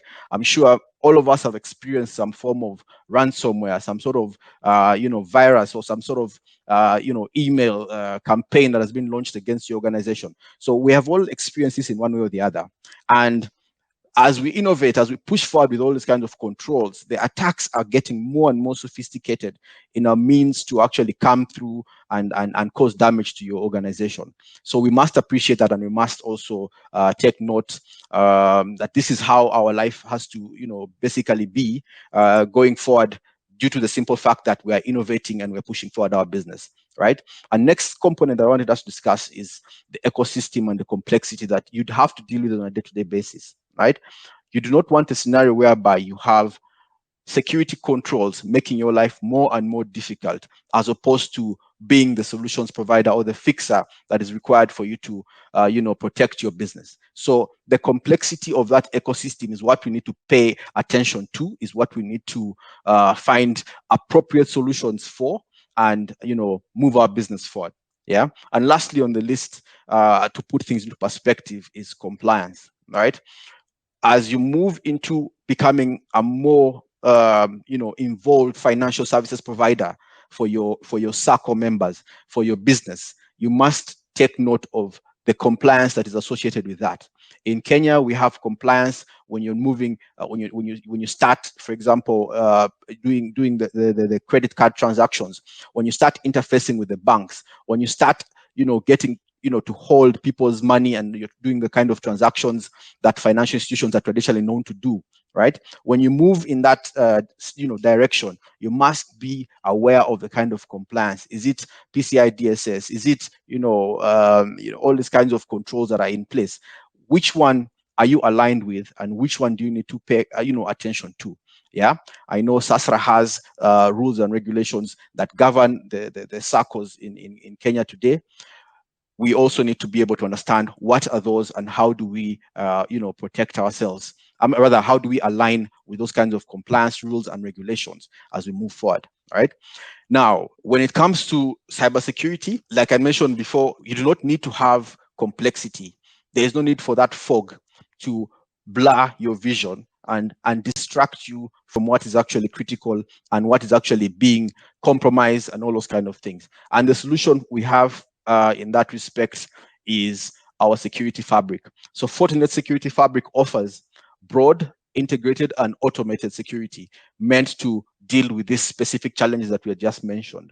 Yeah. So when you look at the complexity, we have the management platforms that simplify that for you. If you look at the difficulty in remediation, we have the automation.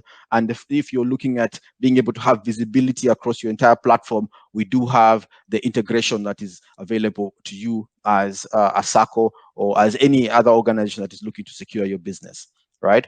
So the security fabric is the answer to our challenges that we face today. And there's a bit more detail around that. If you look at how we have broken down our security fabric, we have 4 pillars that we have sort of tried to simplify this fabric discussion.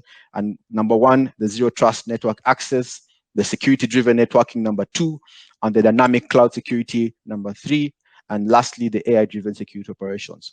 So you will see, irrespective of what point or what pain point you're trying to address, or what control you're trying to implement, or what gap you're trying to close, you will find that we do have a security offering for that. And we take into account the need to have simplicity and take the headache away from you as an IT person, as a person who's managing this infrastructure on a day-to-day basis.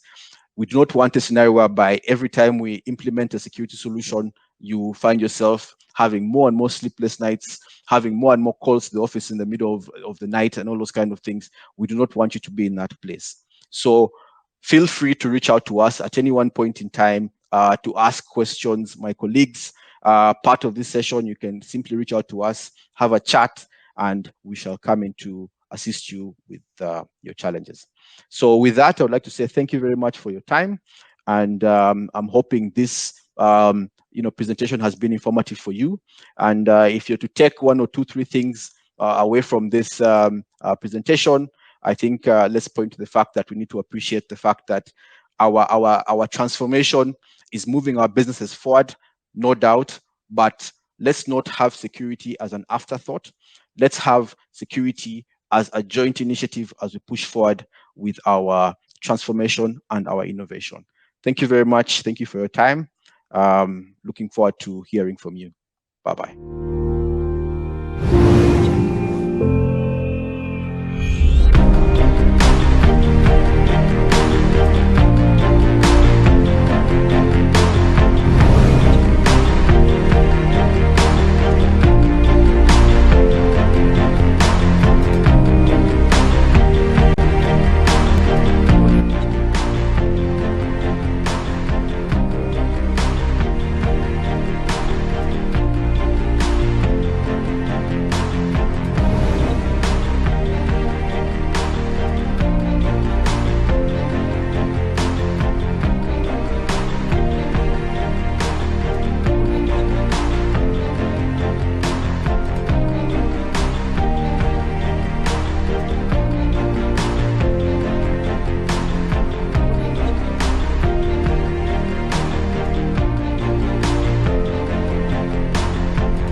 Fantastic. Welcome back, ladies and gentlemen. This is the CIO East Africa Saccotech Forum, and we are glad to have each and every one of you here. First of all, we'd like to apologize for the small technical hitch that we had.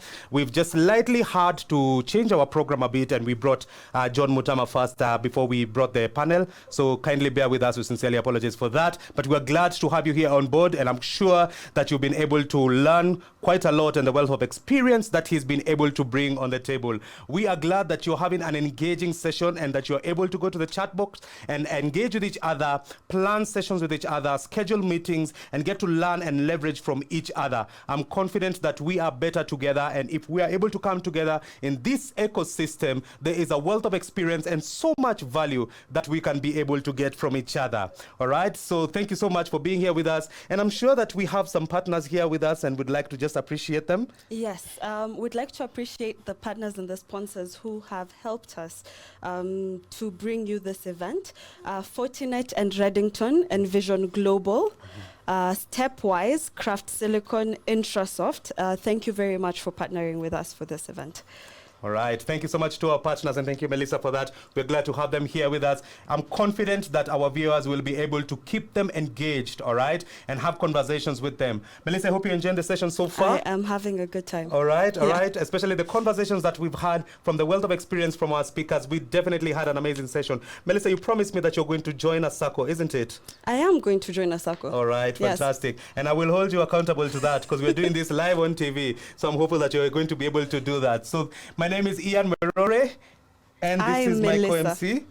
Melissa Dosela. Fantastic, fantastic, and we're glad to have you here. So, Bona Director, I know that we've been sitting down for a while, and I know that Melissa is an avid Lingala / Rumba fan, all right? Yeah. And unfortunately that she's been able to be out of the dancing and the dance floor because of the COVID restrictions and also because of the lockdowns that is there. But we want to just do a little bit of jig, all right? We usually do it before this special moderator comes to stage, all right? So we always do it for Rosemary. Sawa. So please, Mr. Director, if you can be able to put the music there, and then we can be able to just get on with it. And if you're at home or at the office, you can just be able to just put your seat aside, and then we can be able to just have a little bit of fun. All right? Melissa, do you love dancing? I love dancing very much. Fantastic. And I'm sure our viewers are also a bit of Lingala fans. All right? So over to you, Mr. Director.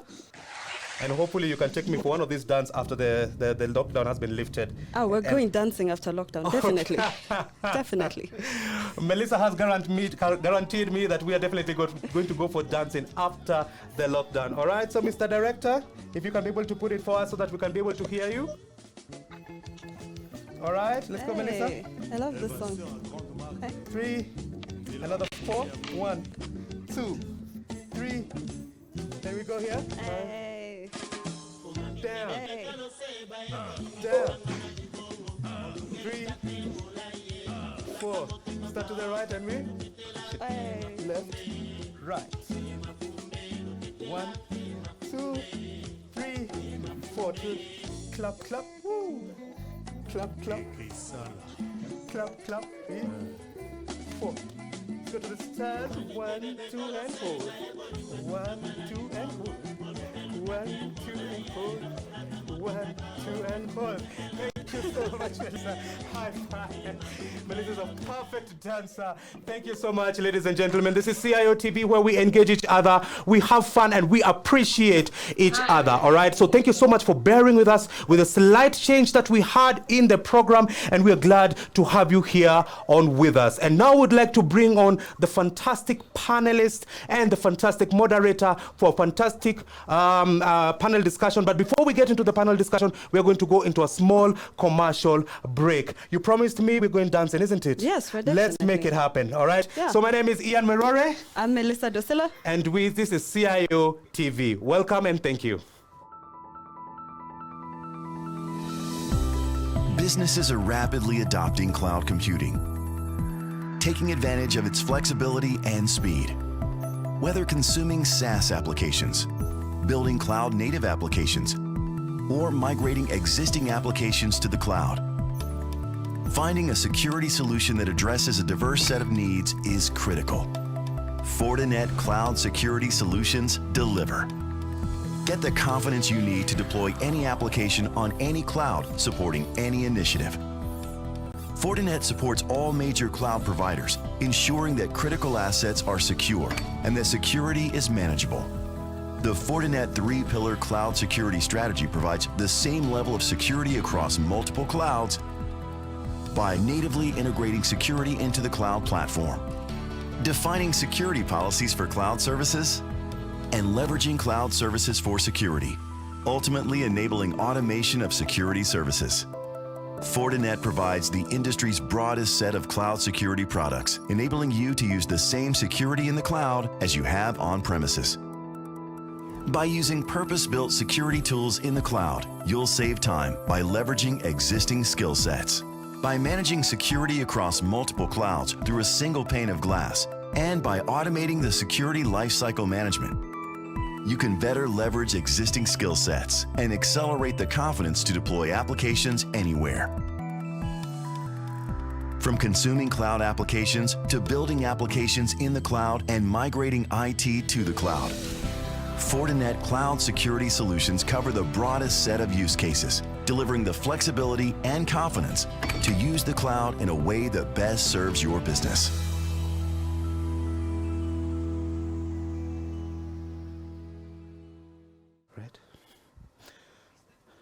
Fantastic. Welcome back, ladies and gentlemen. This is where we are accelerating the change. And we want to go into a panel discussion where we're going to discuss why migration to cloud makes sense for the SACCOs. It definitely has to make sense. We have a wonderful panel that has been lined up for you. And our moderator for this session, she is the Public Policy Manager at Safaricom. She is the ever so lovely, seasoned lawyer par excellence. This is none other than Rosemary Kimwatu. Thank you, ladies and gentlemen. And over to you, Rosemary, as you take us through the session. Thank you and welcome. Thank you very much. It is so good to have all of you. Asante sana. Welcome, welcome, welcome. Yes. So today we have an amazing panel. We have Winnie Sergon from Boresha Sacco, Tony Mutero from the GM of ICT Police Sacco, Sydney Shilako, the Chief Manager, ICT Operations at Sima Sacco, and Paul Nabiswa, the Chief Operating Officer and Director of Analytics at Envision Global. Today's discussion is about moving from the past to the new. How do SACCOs manage their data? How do they handle it? What kind of platforms are you moving from legacy systems to cloud? So, karibuni sana, I welcome my panelists to today's discussion. You're very welcome, and let us get started. And we're going to be discussing issues like, what are some of the barriers? Who has adopted? How much have they done? And what is their wish list moving forward for SACCO, for cloud service providers in the SACCO sector? Asanteni sana, my panel, karibuni sana. So ladies first, Winnie, introduce yourself. Thank you so much. Good morning, everyone. My name is Winnie. I head ICT and innovations at Boresha Sacco. I've been in the helm of the Sacco for the last 5 years, and I'm glad that we've seen transitioning in terms of technological adoptions in the Sacco, and we're very glad to even proceed more in terms of adopting more cutting-edge technology in the Saccos. To just give a brief introduction of the Sacco, Boresha Sacco was started way back in 1976. It has around 30,000 members. Members are clients in terms of who are shareholders in the Sacco, and they have been able to really enjoy the benefits of a Sacco, which is more of a social entity as opposed to other institutions. Thank you so much. Asante sana, Winnie. Next, we'll have Tony. Karibu, Tony. Thank you very much. Yes, my name is Tony Mutero. I'm the General Manager, ICT and Business Innovations at the Kenya Police Sacco. The Sacco was founded in 1972. It has a membership of about 63,000 members and mainly consists of police officers, but we've since opened the common bond. We are always trying to embrace technology to serve our members better. Thank you very much. Bond, you'll tell us, can cloud security, can cloud options help as you get more clients? Next, we have, I think, Paul. Karibu, Paul. Yes, thank you, Winnie. Yes, I'm Paul Nabiswa at Innovation Global. I have a passion in data, and currently my responsibility is to help our customers to be able to secure their data and at the same time get maximum value out of the data that they have from the business. So before Innovation Global, I was able to work with a financial technology provider and was able to work with several SACCOs and other financial institutions to be able to provide core banking software and enable them to be able to empower their businesses. So I not only understand the technology aspect, but I also understand the business aspect, which I believe is quite valuable in terms of working with SACCOs. Thank you. Asante sana, Paul. And today you represent the other side of the group. You have one side who are the consumers of the technology, and then you're the provider of the technology. And we're going to be providing a candid conversation between both sides in order so that we know how can we work together to increase adoption of the cloud. So first and foremost, Winnie, to what extent have you adopted cloud in your operations?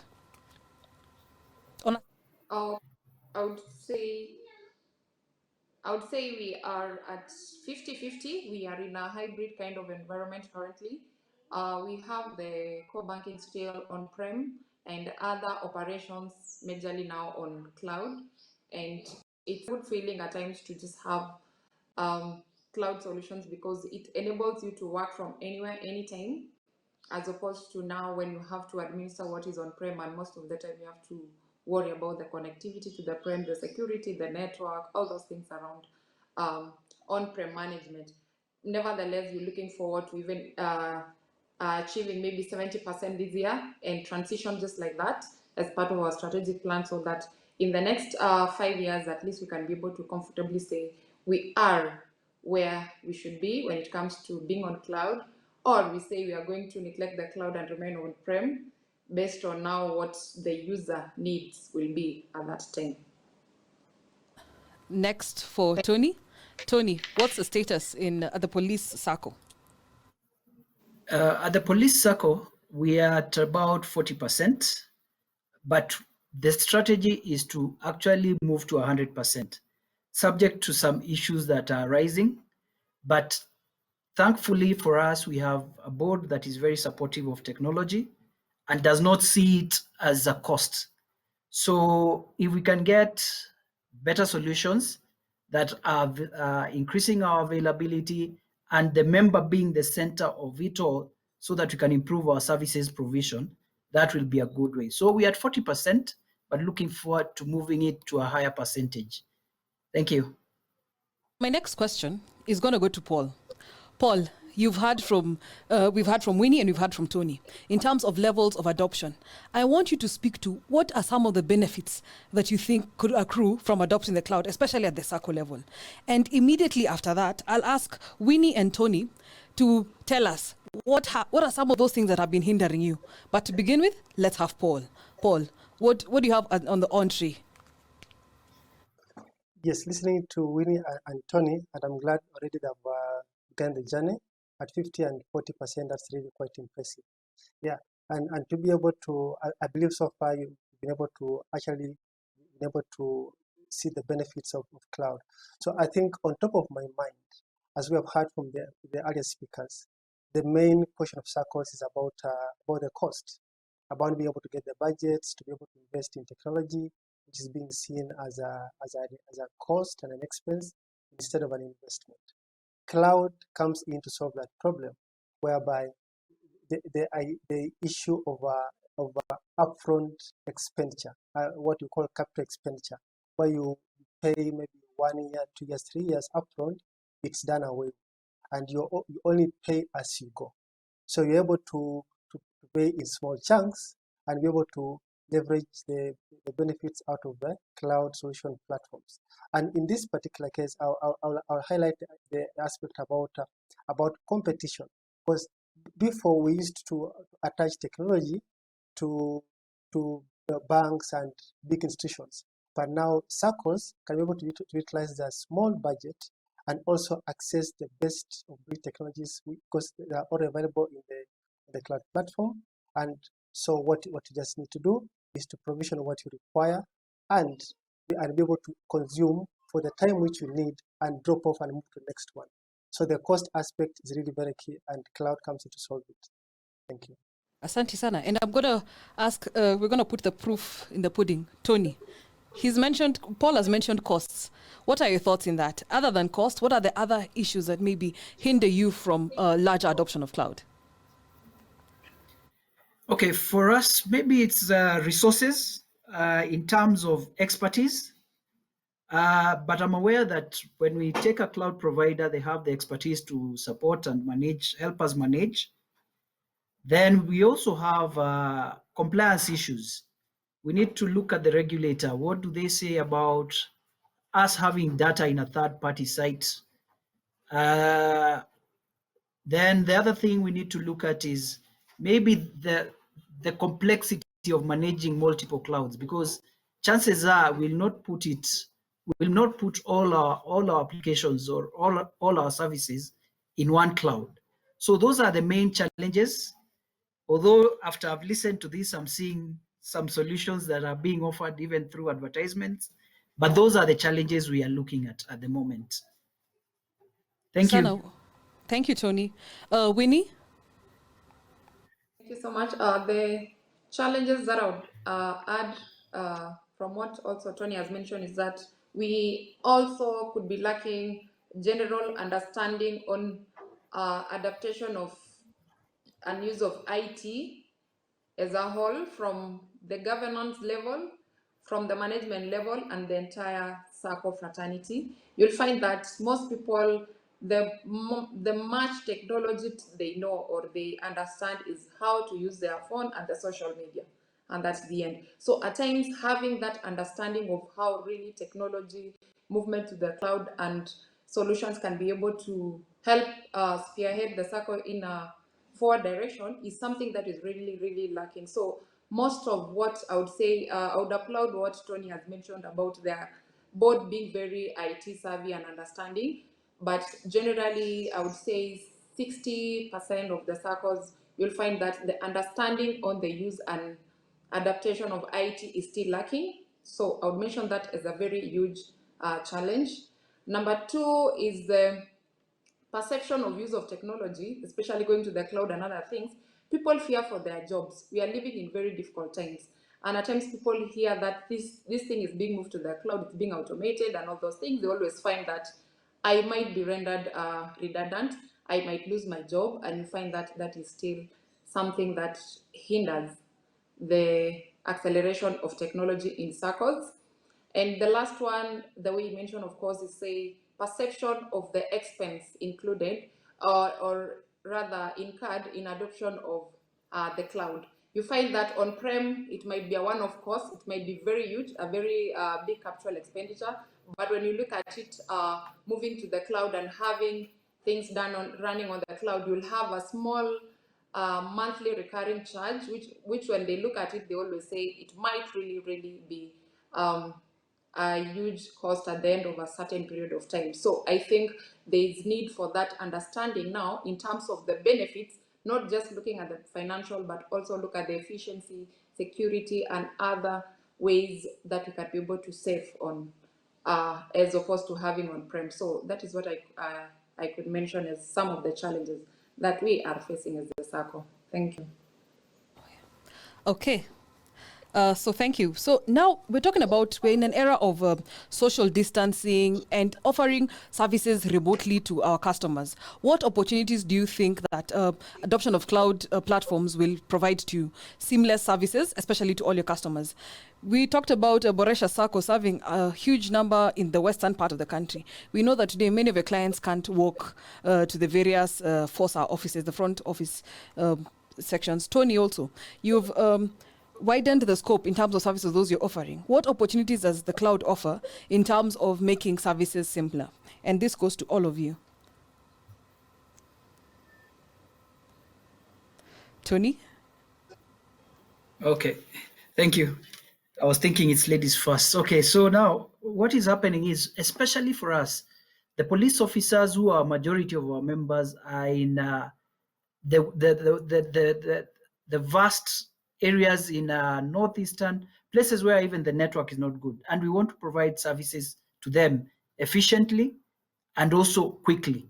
So with cloud, I think that gives us an opportunity to offer that without incurring a lot of expenditure with on-prem infrastructure, and also the availability of the services even outside the borders, because we have officers who are serving in other countries in peace missions. We can also adopt that. That will go a long way. Actually, for us, we are moving away from brick and mortar as a strategy.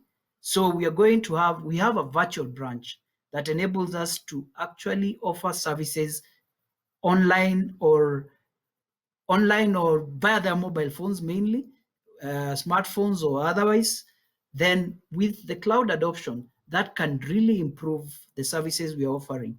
So I think it's the way to go, subject to the challenges that we've mentioned. Then we can adopt that. Thank you very much. Asante sana. Winnie, on to you. There are various areas where we can really leverage on. We understand that, and we appreciate a fact that COVID-19 has accelerated the adoption of technology from the social distance meetings like what we are having currently. Initially, you could tell someone there is Blue Jeans, there is Zoom, and they could say, what the hell is that?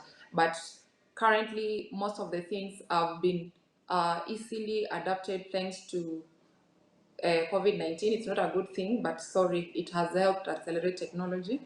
Number two is that also we understand that most people would love to be served at the convenience of where they are. So we've looked at ways and partner with vendors in which you can be able to allow members access their accounts, get their statements. They can be able to even apply for membership, like targeting members all over the world, whereby they can be able to download the Mboresha app, which is available online. They can fill all their details, and once they are done and they submit, they get a copy of the membership, the form that they have applied, and the same copy comes to the SACCO for us to be able to work on it and onboard them as members. So there are various areas that we've looked at so that you can at least be able to serve without basically having to see you as a person. Integration to the government bodies, which we highly appreciate, to talk things to do with IPRS. They have given us a platform whereby you can be able to authenticate whom we are transacting with without physically really having to know that person. It has improved our KYC, because that is a major thing when we talk of the security and fraud cases. And the regulator, SASRA, also has really tried to come up with a framework to help in informing the importance of use of data, how we can be able to use that data that we have to be able to serve our members better in terms of who is this, what data do we have, what subject are we discussing about, and what can we do and what can't we do about this data. So mining the data has also really helped us understand that at times we have more than we can be able to even imagine, and that has really helped us in coming up with strategies to serve our members better. Thank you. Thank you very much, Winnie. So Paul, you're next. What opportunities do you think the cloud is offering? Especially right now in the same line of questioning, in terms of the era of automation, social distancing, trying to provide our client services from as remote areas as Tony has mentioned. Others are even in other countries and actually need to access the services that are being offered by their SACCOs. Yes, just in line with what Winnie and Tony have said. Yeah, the era of COVID has brought in such a challenge to the SACCOs and of course the other providers to be able to meet the demands of the customer without physical presence. Now, to be able to meet this kind of challenges, it will be very challenging to be able to do them on premise. For example, you might need to be able to scale your hardware on premise. You might need to maybe to develop some services internally, and that will really take time. Now, with the cloud, it's very easy for you to scale. Yes, if you need maybe to add on more resources, it's just on a click of a button and then able to provision. And then if you need extra services to be able to deploy your application, you will focus on your application. you not mind so much about the services, the run times, and all that. You will focus on your application to serve your customer. So your efforts will really be bringing value to your business because you'll not be doing all that is required to be able to bring up and running and be able to serve your customer. Yeah. So in terms of the speed of delivery, of this scalability, and also integration. Integration is one of the key elements why everyone wants to move to the cloud, because on the cloud you've got all the services which you need. So what you just need is to be able to have your application and to make a call that are applications that you need to co-work with. Yeah. So integration, the speed of delivery, scalability are what are on top of my mind in terms of the opportunities. Thank you. Okay, so I'm going to give Winnie and Tony about 3 minutes each to tell us about their wish list. Cloud service providers are listening. Even the organization I represent included. What is your wish list? In the SACCO industry, in order for you to move, say, from the 50-50 to even a higher amount, what are the few things that you're looking at as the head of IT in Boresha SACCO? What are some of the things that you would require to be done much better or even improved so that you can increase your adoption of cloud? That is a very nice question. And I would say the wish list could be endless, but I would just mention on 3 areas. One, I would say that each and every vendor, I would say a partner, to work closely with the clients, the SACCO you want to serve, in understanding their needs and all the requirements that they need before you say we have this solution. Why? Tailor-made solutions give a perfect fit for each and every individual institutions. As much as Boresha SACCO is a SACCO just like Steamer SACCO, we have borrowed heavily from one another, but we have to agree that we are very different, we are very diverse. And this attention to detail is very key for each and every vendor out there, really wishing to partner with a SACCO and work with them in terms of improving, leveraging on technology and even accelerating the use of technology in a SACCO. That way, the partnership with that SACCO will really go far because there'll be that intimate relationship in terms of meeting all the user requirements correctly. Number 2 is to work with them in coming up with the cost-benefit analysis, considering the existing structure or where they are currently. For example, of course, operations were running and they need to automate one thing or another one. But before that, what are the cost-benefit analysis? It might not be only financial for this, but it will also include so many other things to do with efficiency, to do with turnaround time, and so many areas that will really make the member feel that yes, the SACCO is doing better. We have to agree that we are serving in a service industry, and the only way you can say that we are better from where we were is when the members, the clients themselves, talk proudly of how they were served with a certain technology, with a certain solution from that specific SACCO. So I would say the vendor to really work closely or be very understanding in terms of the cost-benefit analysis that the SACCO will get and the member will get when they move to adopting certain technology, like moving to the cloud. Number 3, I will also say understand the consumer. The consumer might not now be only the IT person, and that's why it's good to understand that the large consumer of this technology will be this department. It will be this client. So understanding that we will also bring a clearer picture of how best to be able to serve without missing out on anything that will make that service to be a sterling excellence for many years to come. Thank you. Thank you very much. We call it in Kiswahili kufungua roho. You have opened up your heart and spoken your truth as a potential user of cloud, not even just a continuous user, and potentially moving to larger execution of cloud technology in your organization. So next, Tony, I urge you to also fungua roho at this point. Thank you, Rosemary.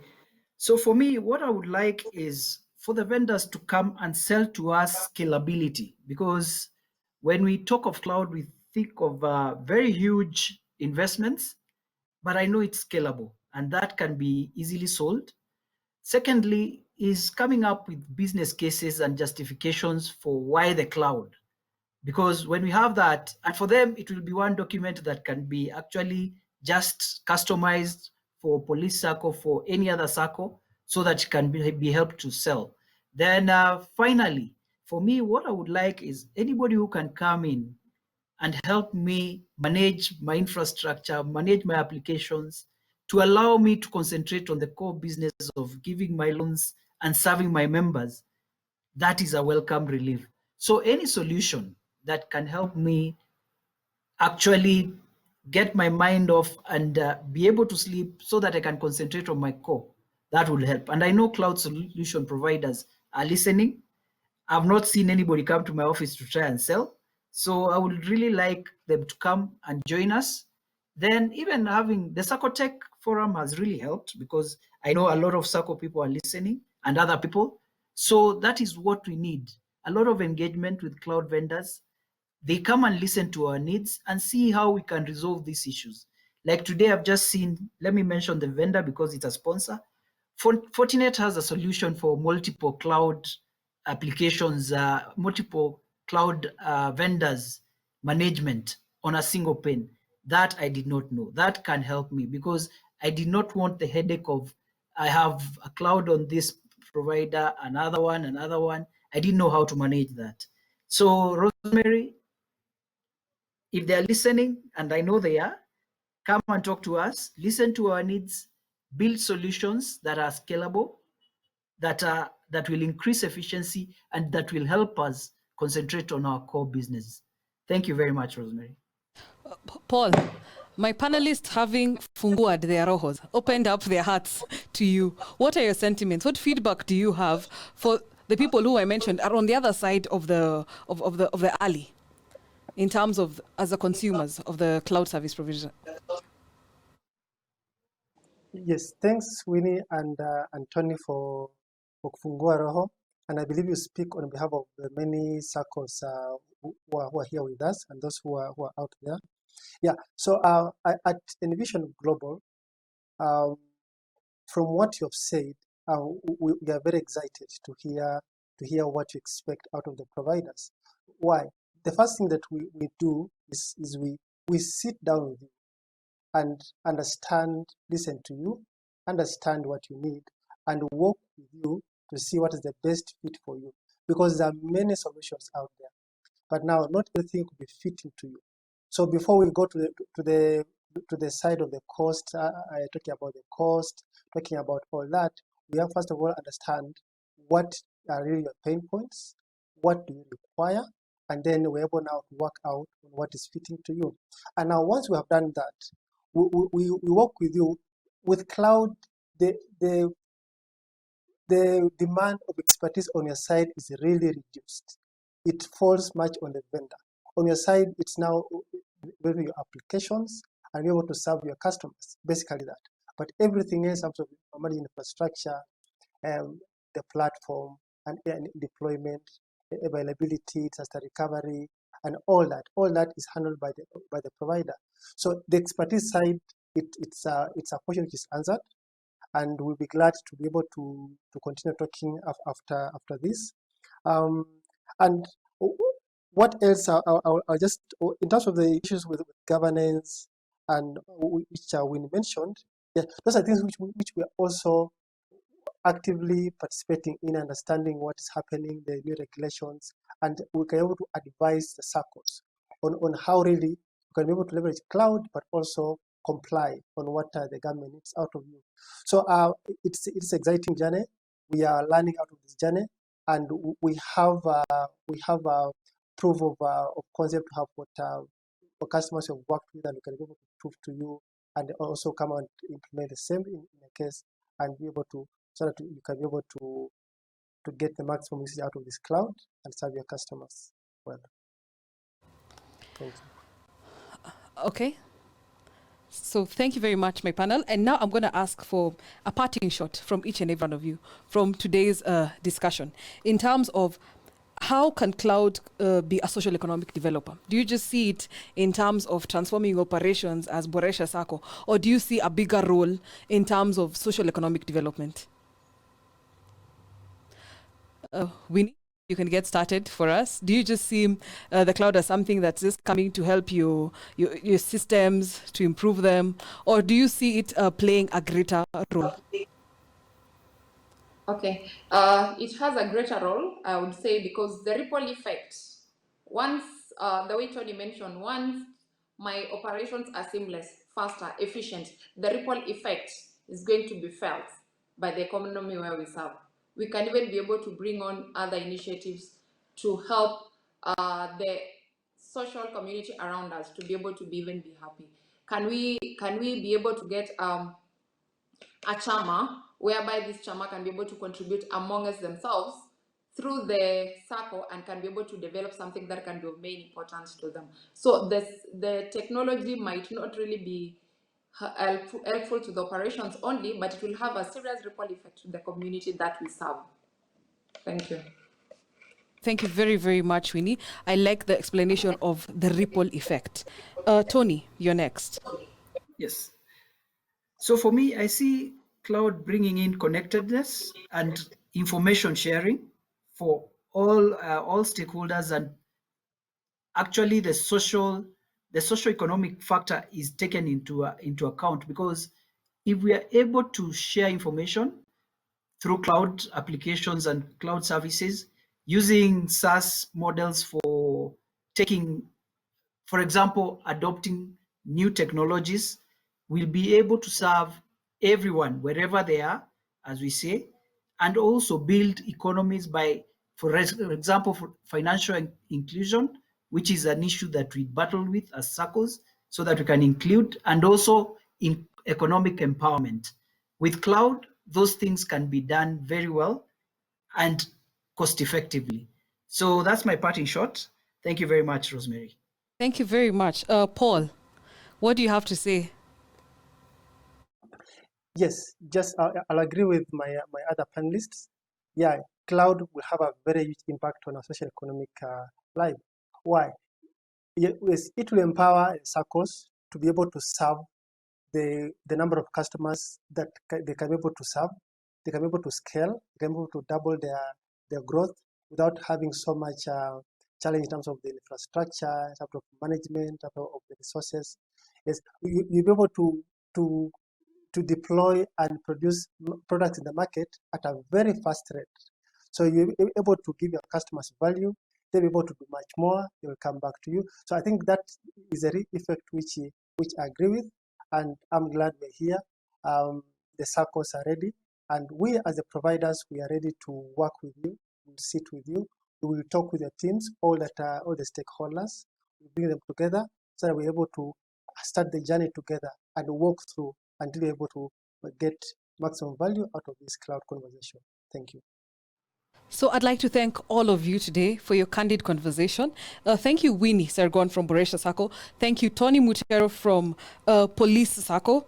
And thank you very much, Paul Nabiswa from Envision Global. We're really thankful for your insights and the amazing session which you've had. Asante sana. So thank you. To all our viewers, thank you very much for tuning into our session. Originally dubbed Where Migration to Cloud Services Makes Sense for SACCOs, but on my end, we've called it our Fungua Roho session. We've heard from both sides of the alley. We've heard from the consumers of SACCO, of cloud services in the SACCO, and we've also heard from potential cloud service providers. We hope that today's conversation becomes a continuation of synergies and even building better custom-made products for each particular client. Asante sana. I'm Rosemary Koech Kimwatu, a public policy manager from Safaricom, where we work to transform lives. And yes, we also provide cloud services. Asante sana.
Welcome back, ladies and gentlemen, to the East Africa Saccotech Forum, where we are accelerating the change. They say culture eats your strategy for breakfast, and it's important to have the right culture in place. Now, we have a very interesting discussion where we'll be talking about building a security culture in SACCOs in this era of digital transformation. We have a fantastic panel that has been lined up for you, and we have a very special moderator. She is the Managing Director at Digital Centers Franchise, that is at Divide Data.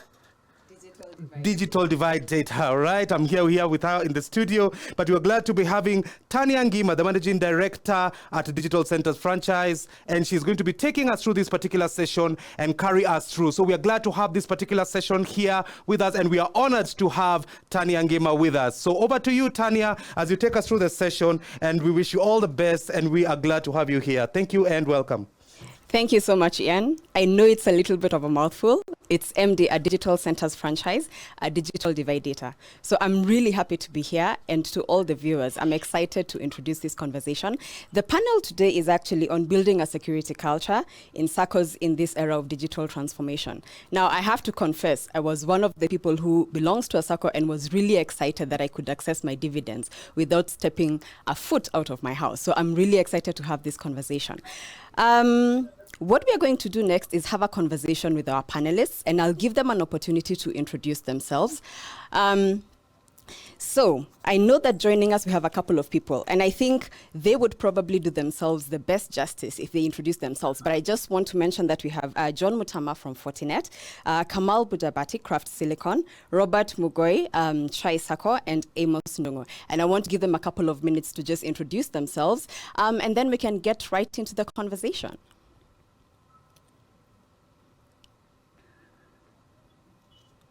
Okay, I'll start. Yeah, morning, everyone. John Mutama is my name. I'm an account manager with Fortinet East Africa. You saw the earlier presentation that I did. So I'm mainly responsible for looking after the telco and service provider market in the region. And we work closely with the financial services providers to basically the kind of solutions that we were talking about earlier. So I'm looking forward to this discussion, and I thank you for the opportunity. Hello, Stacy. Amos here. Thank you for this opportunity, and good afternoon, all. My name is Amos, and I work with the Harambe Sacco. I deal with information security. I breathe and talk about security and evangelize about security all the time. So this is my niche. There's so much happening in the circles, and I would read to share. And that's it for now.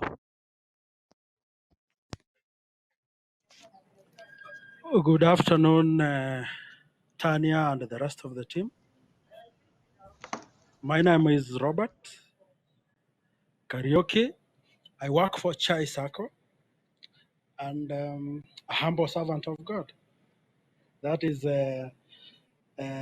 by the way, I've worked in the IT industry for the last 17 years, and you know, there is no sector that I've not worked in. I've worked in the NGO world, I've worked in the insurance industry, I've worked in a telco, I've worked in the United Nations, and all these places. What is my purpose? What is my aim? My aim is to ensure that I can help in linking business or a need to technology. At Chai Sako, we have around 40,000 members. Chai Sako is an old Sako that is very dominant in the tea industry. You know, you can name it, tea factories, farmers, tea brokers, all those are our members. And I'm happy to be here.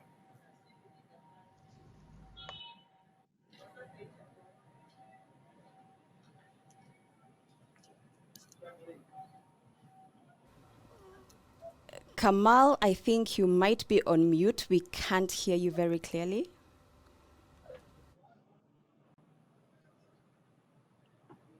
We still can't hear you, Kamal.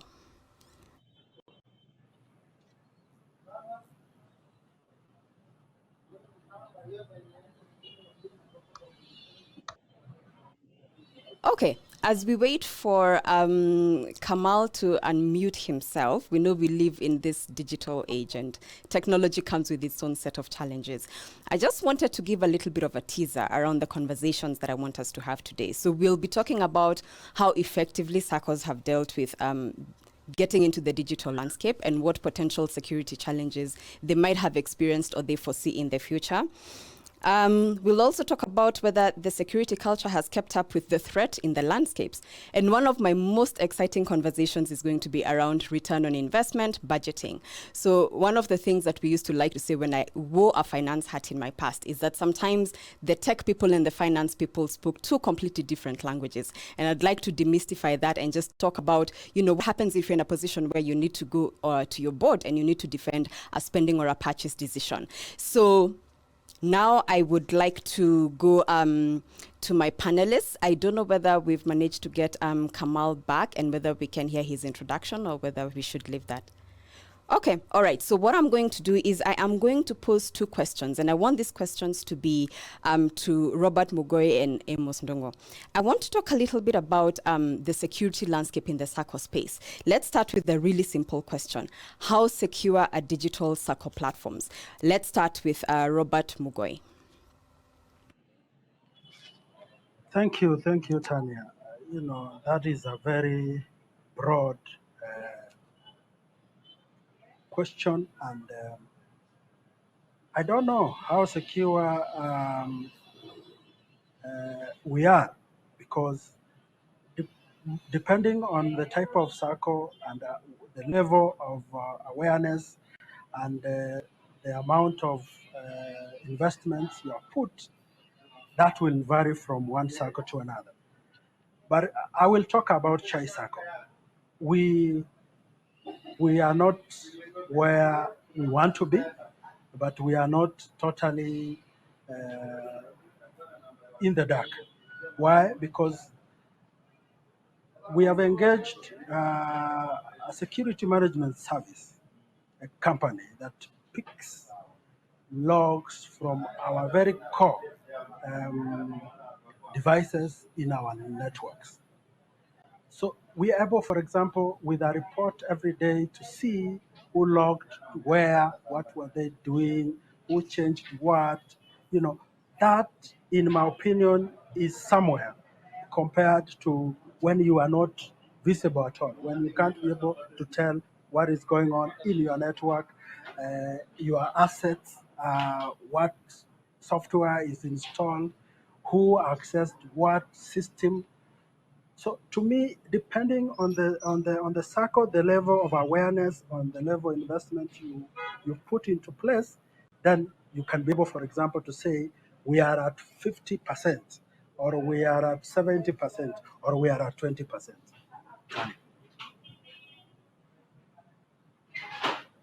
My other question is to Amos Ndongo. So as someone who is happy to transact and get my dividends through my mobile money and who's happy to not have to walk into the SACCO offices, especially during these COVID times, what would you say the biggest data privacy concerns have been, especially during this time of COVID or maybe in the last 1 year?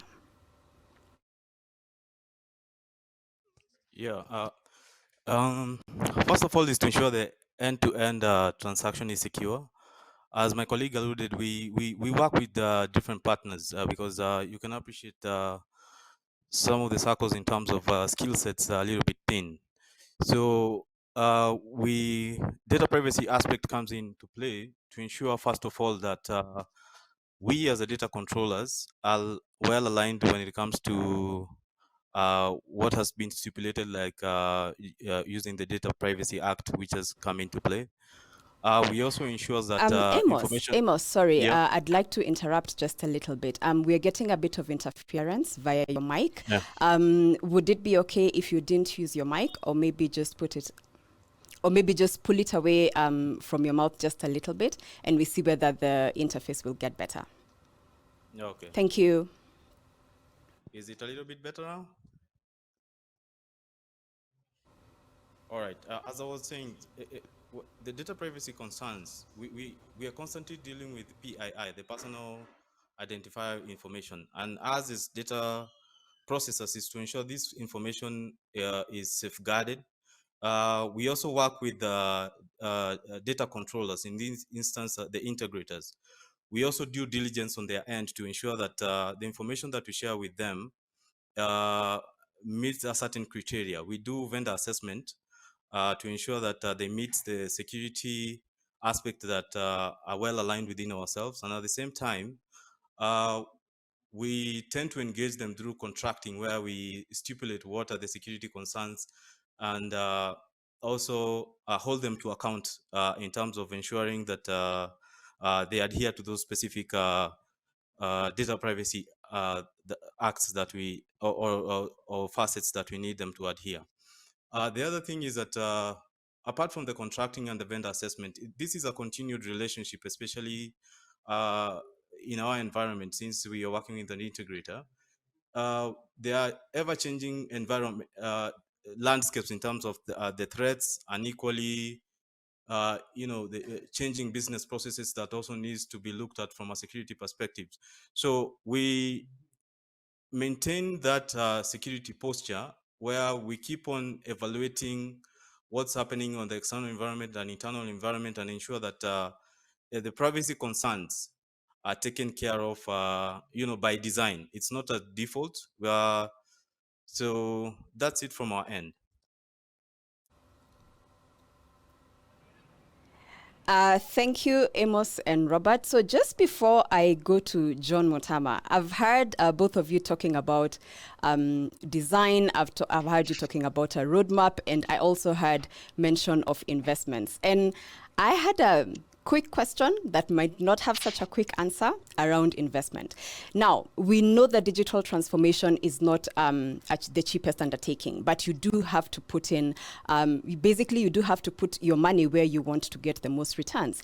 One of the things I am curious about is if a SACCO, for example, is about 2 years old, is that a SACCO at the level that they should be considering developing a security culture? At which point of an organization of a SACCO's growth do they need to consider building a security culture? Is it before the threats start to come in? Is it after the threats? Does it work a little bit like insurance, that you don't know you need it until a risk actually happens? I'd just like to hear Robert say a little bit about that.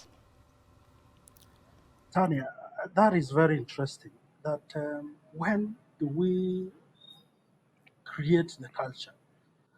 And I will tell you for sure, the moment that SACCO starts operating, the security culture should be embedded. Otherwise, we will be where we are with COVID. Nobody knows what is going on. Nobody knows the vaccine works or does not work. Nobody knows the treatment, because it has hit us as a pandemic. And when you start a SACCO, start it properly. Meaning, even if it is 1 day old, let security culture be embedded. And it's called culture for a reason. It does not happen overnight. Things like don't share passwords. In fact, I've got a very interesting quote around that password thing that I'll share at some point.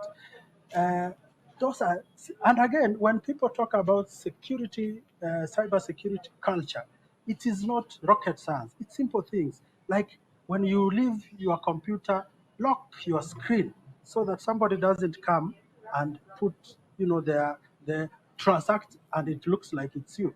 Ensure your machine, when it's connected to the internet, has an antivirus. Log off when you are finished with anything you are doing. It is those simple things that form the culture that we are talking about. So are you saying that if a SACCO is 2 years old, it shouldn't have those things? No, it should have them. Then it can have a culture that will not now make people learn, become a tedious thing, as we see oftentimes when a security incident has hit a place. Thank you so much, Robert. So now, John, I did hear you say that security should not be an afterthought. Digital transformation should not be an afterthought. I want to start off with a question. Do you think that finance and tech people speak different languages? Yeah, absolutely. So finance and tech, we're definitely on different wavelengths, especially when it comes to IT.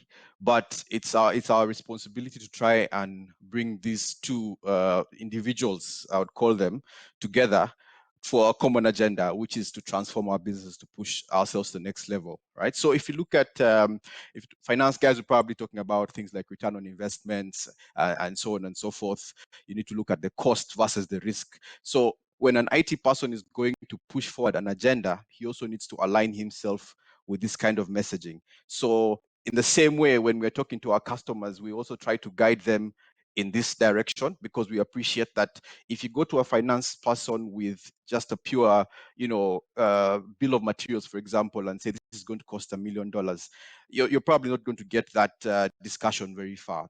So yes, it's true that IT and finance are speaking different languages, but I can see us slowly bridging that gap, because remember, the end goal is the same. We're looking to transform our businesses, whether it's IT, finance, or any other department that we find ourselves in.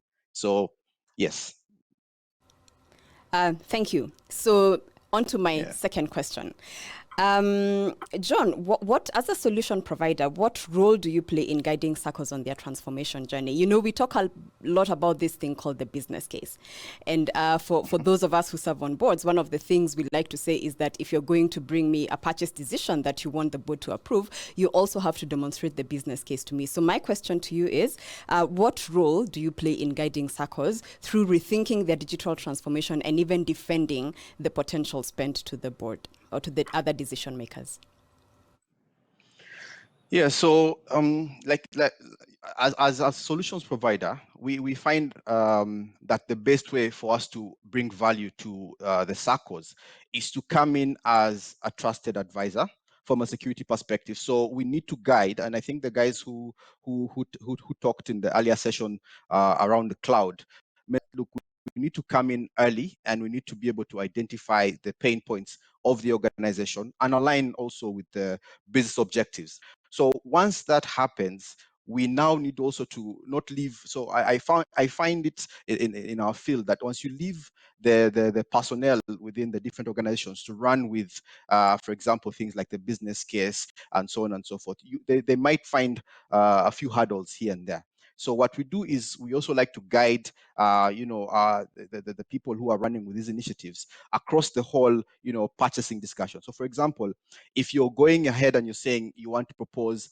a certain solution to protect, maybe your core data center or so on and so forth, what is the cost? The cost versus the risk. So we calculate those, for example, and we come to the finance and the business owners and say, look, if you invest in this solution, this is the risk you are averting. But if you don't invest, this is the cost of any eventuality or something of the sort. So those kinds of discussions are what we get involved in, and how we pretty much guide these business decisions as they happen within the SACCOs. In addition to that, apart from the cost versus the risk, you also find the ROI discussion. I think you mentioned that in your introduction.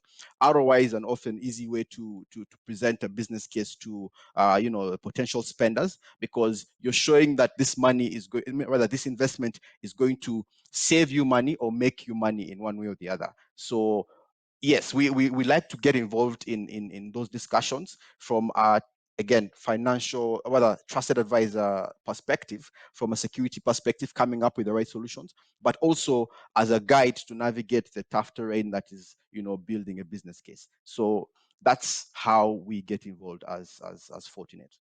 Yeah. Thank you so much. That's really useful. And for Amos and Robert, I hope you've heard. John has promised to give you a blueprint to go present to the decision makers the next time when you need to defend a spending decision. But just before I get back to Amos and Robert, and before I lose this train of thought, John, I had one more question for you. So we are living in an age where we have a lot of constraints, budgetary constraints. Right now, I'm seeing with organizations doing their scenario planning, they're looking at a forecast of 18 months, how the campaigns and the election period affects us. But we also have COVID, which has put a lot of organizations in the place where they are trying to either safeguard their revenues, to safeguard their incomes, and especially their cash flows. When you are walking clients through this landscape, how do you address the budgetary constraints for SACCOs, especially at a time when they have a lot of pressure to deliver, but at the same time, they don't have all the resources that they might need to be able to be successful in everything that they have on their roadmap? That's an interesting question. And we appreciate the fact that we are not going to have forklift type change within the IT infrastructure and also the the security culture that exists in the SACCOs today or in any other organization that we engage with. So we appreciate that this has to be so the first step in engaging with our IT champions, as I would call them, in respect to things like budget, I would ask a key question. So, what are your pain points? Where have you suffered the most in regards to your IT? So most likely you have experienced a ransomware attack. Maybe you have experienced challenges with your internet. You've had some malware coming through email and so on and so forth. So once we have those discussions, we're able to identify what would be the hot topics or the quick wins or the places where we need to focus. Because when it comes to budgeting, if I come out and give you a plan to spend that says you're going to do this, and that, you're probably going to tell me, look, John, this is a bit of a challenge for me because I'm not going to justify $1 million. But if I come to you and say, this is a roadmap that your organization needs to start off with, but we are going to target the urgent challenges that you have. So maybe in the COVID era, we're looking at work from home. We're looking at scenarios where people need to be more flexible in how they operate. So we'll focus on those and say that is agenda number one. But as we move forward, understand that there's all these other kinds of challenges that you need to plan for in the future as you again build your culture and move your IT transformation forward. But I'll fall back to the cost versus risk discussion. Even as we discuss all that, I remember one of my lecturers said you cannot be securing items worth 1,000 shillings and then you implement a control worth 10,000 shillings. So you need to be able to have that discussion as you're budgeting. So what are you protecting and what is the risk of losing that information? What is the risk of a potential breach? If you can quantify that from a financial perspective, then it's easier for you to come back and say, we need a control measure that will probably be just a small fraction of the risk and the cost of that risk. So it's a discussion we must have, and it's a discussion we must have early, but that's how I would approach it from a trusted advisor perspective and from a Fortinet perspective as well. Thank you so much, John. That was really useful. I want to have a conversation with Amos because we haven't heard from him for a while. We've talked about privacy, data security. We've talked about digital transformation. I want to know at Harambee Sacco, as Amos, what keeps you awake at night with regards to digital transformation and security and the threats that we have been facing in this new era that we're living in? Thank you, Stacey. I think what keeps me awake at night is there's the aspect where the responsibility when it comes to security lies on my back. And by that, I mean, if you look at the speed with which the digital transformation is being implemented in our environment, that translates to the speed of transaction which is being executed, which from a security perspective, it means if we don't secure our environment up to an optimum standard, it means that those particular transactions, and in this instance, we're talking about money, will fall into the wrong hands. So there's an aspect of the technology that we need to take into account where my colleague has alluded where we work with specific partners when it comes to the security, appreciating how some of the skill sets are not inherent within our environment. At the same time, their subject matter expertise in that particular area. So we tend to work with specific partners. The other thing is that there's apart from the technology aspect, there's the processes that we also need to align because there's a direct correlation between the aspect of the processes and the technologies. If you don't get your processes right, then the technology can't fix those particular issues. So we need to get our processes right, so that security is implemented right at the the processes perspective, and also now the consumers of the technology. Now the people in this instance are the staff, right? So they need to be security conscious. We need to uplift their level of security awareness to the point where it's by default, when they are executing their job, or even in their personal in their personal lives, yeah, the IT security is part and parcel of their culture. So those are the things we actually keep me up at night, just to ensure that our environment is at optimum security posture. Thank you so much, Amos. I'm sure there are some solution providers who have already started creating solutions for your pain points. Now, it's really unfortunate that we were not able to have Kamal on the call. There were some technology challenges, but this is a conversation that is going to continue. It's just started. So maybe because we only have a couple of minutes before we are done, maybe I could ask Robert to also take about 30 seconds and tell us what keeps him awake at night. Yeah, like my colleague Amos, what keeps me awake is the places I am exposed to attacks. And, the knowledge that there is somebody trying to attack me. So things to do with cyber criminals keep me awake because I don't know what they're up to. Things like, disgruntled employees. So sometimes it's not even your own making that an employee is not happy, so he colludes with an outsider and they siphon money from the organization. Competition, you've seen it, that competition has gone to a point where people malign, do bad press, things that will make, for example, your SACCO to lose out. We have seen that very well in the banking industry. I will not name names, but where a bank went under simply because there was a rumor that was put that, these guys are going under, go remove your money. You know, uh, things like stolen credentials. How safe can I, for example, ensure that the password I've given to staff A is not being used by somebody else who is not that staff? Then again, why are we attacked? We are attacked because of so many things. Like we are not even aware of some of the assets that we have that are not properly controlled. We don't even know who are our enemies. Like I say, even your own employees can be a risk. And it is why I concur with my colleague, Amos, there, that there are three things that have to work for the success of cybersecurity. One is the people, two is the processes, and three is the technology.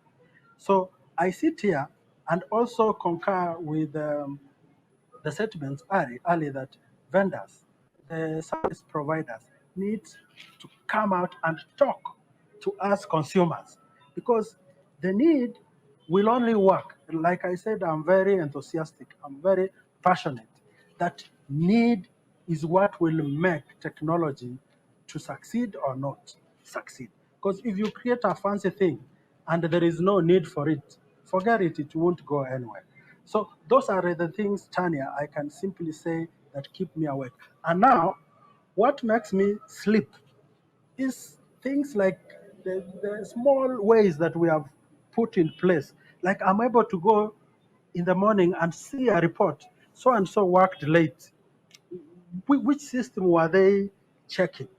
I can see somebody tried to change a password, and 3 times it was able to lock him out or out.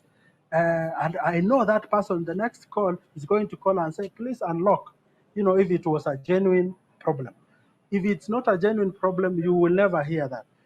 That my staff are aware that when an email comes that you have won a lottery, don't open the link because you, in the first place, did not enter into that lottery. Those are the things I say that keep me awake. But fortunately, working with the expertise in the industry, we are able to bring them together.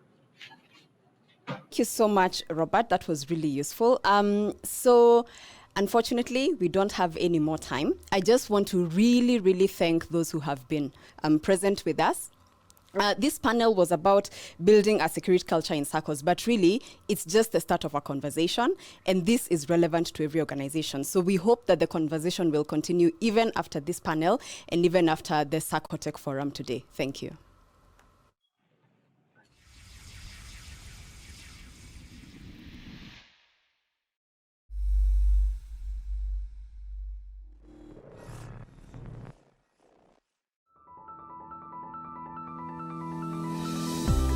Businesses are rapidly adopting cloud computing, taking advantage of its flexibility and speed. Whether consuming SaaS applications, building cloud-native applications, or migrating existing applications to the cloud, finding a security solution that addresses a diverse set of needs is critical. Fortinet Cloud Security Solutions deliver. Get the confidence you need to deploy any application on any cloud supporting any initiative. Fortinet supports all major cloud providers, ensuring that critical assets are secure and that security is manageable. The Fortinet 3-pillar cloud security strategy provides the same level of security across multiple clouds by natively integrating security into the cloud platform, defining security policies for cloud services, and leveraging cloud services for security, ultimately enabling automation of security services.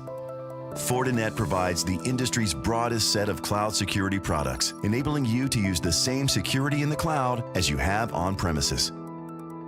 By using purpose-built security tools in the cloud, you'll save time by leveraging existing skill sets. By managing security across multiple clouds through a single pane of glass, and by automating the security lifecycle management, you can better leverage existing skill sets and accelerate the confidence to deploy applications anywhere. From consuming cloud applications to building applications in the cloud and migrating IT to the cloud, Fortinet Cloud Security Solutions cover the broadest set of use cases, delivering the flexibility and confidence to use the cloud in a way that best serves your business. Who is Stepwise? A global team. A global team. A global team.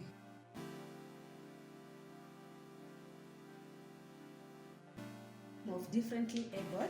Of differently able. Of differently able. Socially responsible individuals. Socially responsible individuals. Socially responsible individuals. Equally passionate. Equally passionate. Equally passionate about profit and purpose. About profit and purpose. About profit and purpose. About profit and purpose. A global team of differently able, socially responsible individuals equally passionate about profit and purpose.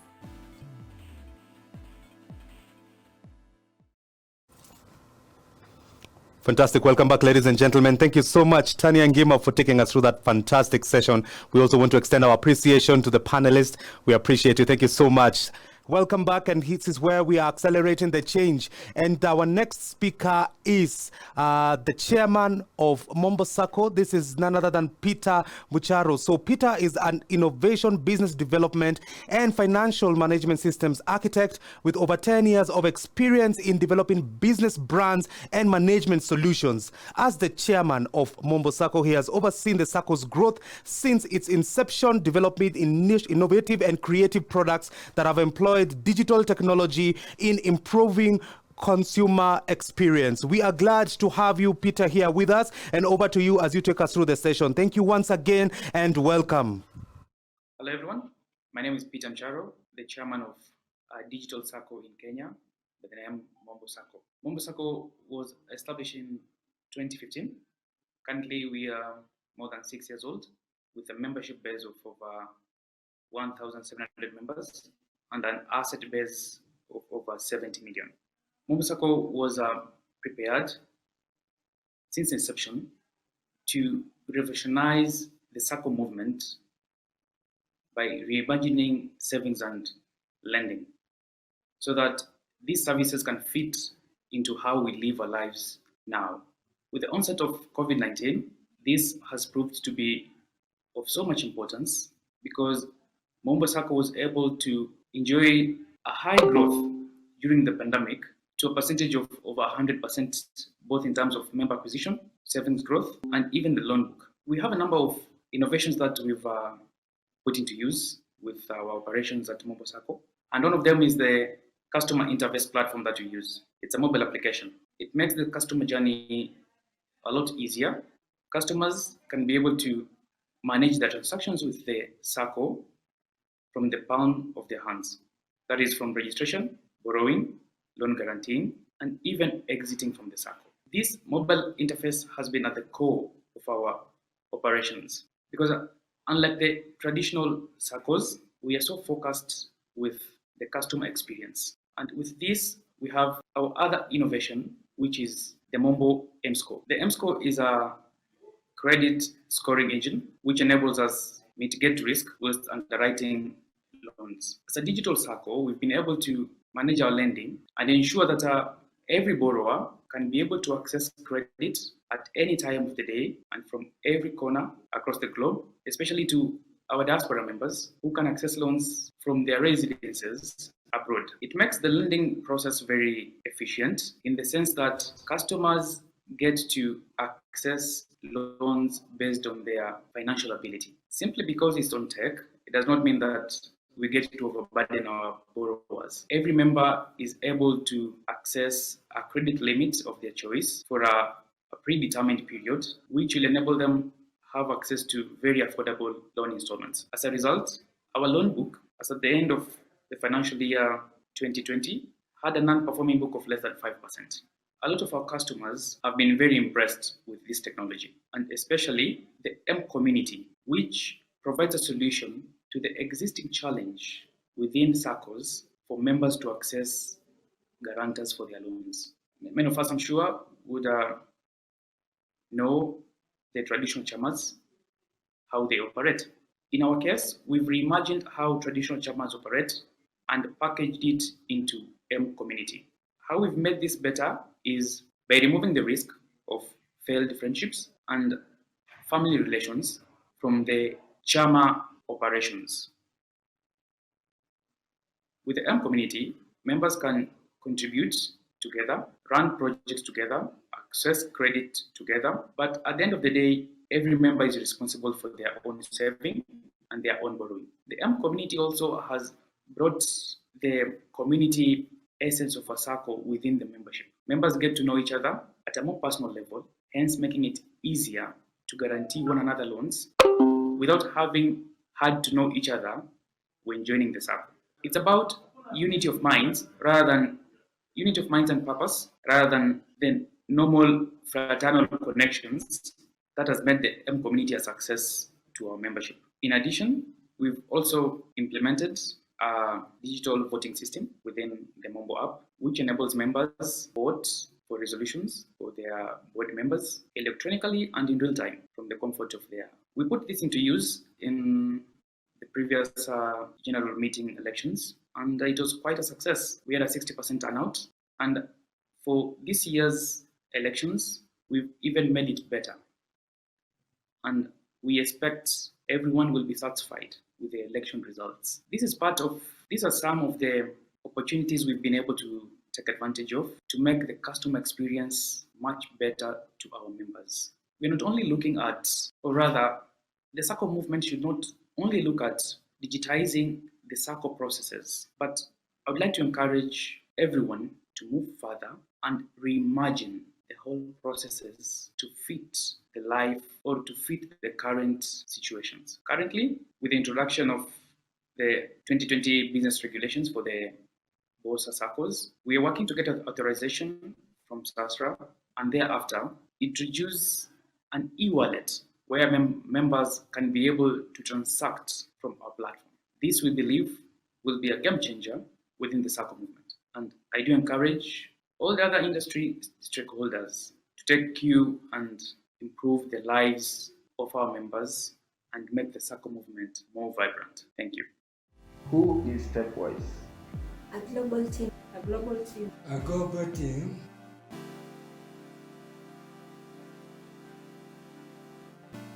Of differently able. Socially responsible individuals. Socially responsible individuals. Socially responsible individuals. Equally passionate. Equally passionate. Equally passionate about profit and purpose. About profit and purpose. About profit and purpose. About profit and purpose. A global team of differently able, socially responsible individuals equally passionate about profit and purpose.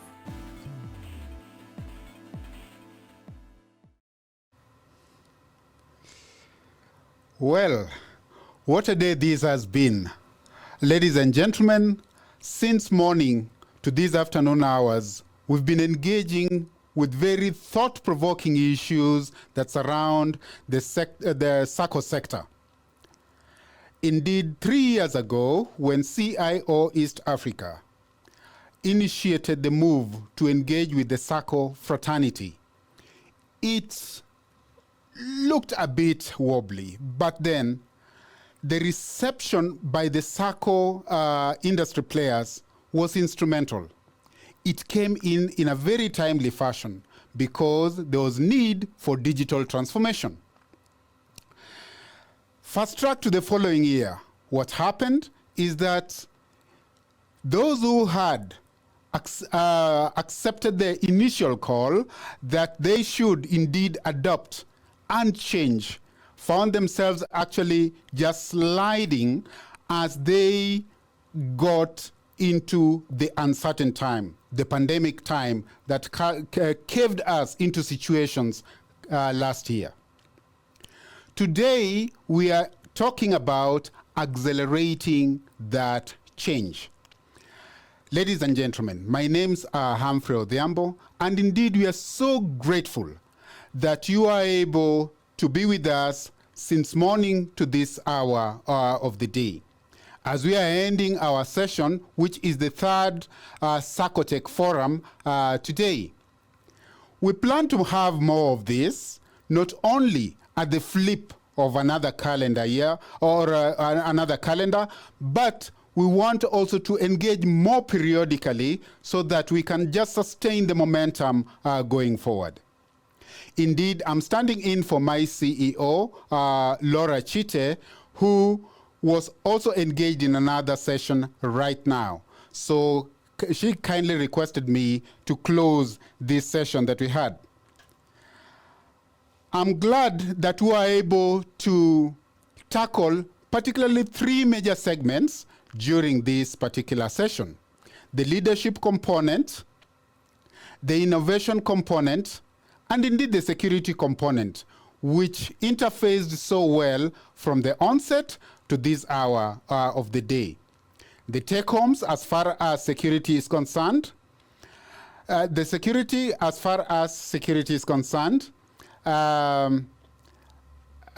that we should not take it indeed as an afterthought.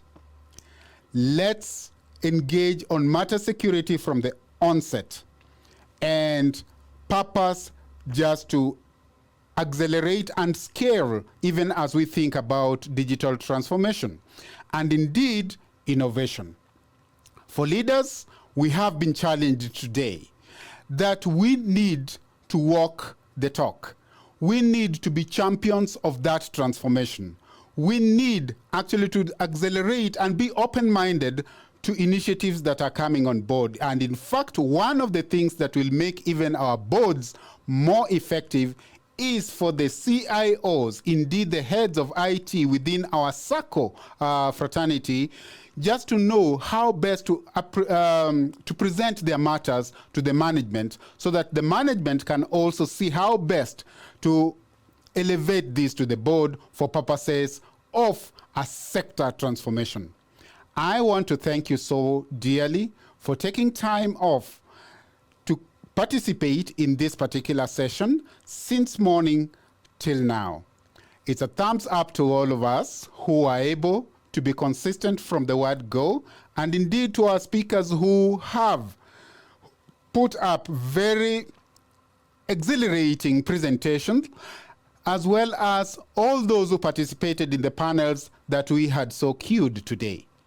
Thanks once more, and till we meet in the immediate next session, which will be the FinTech Summit, a 2-day event next month, similar date, 2 days, the 21st and the 22nd of next month. Would like to see you all there. Thanks for your participation and have a great moment. Also to our sponsors, we say kudos to you. You made us all shine.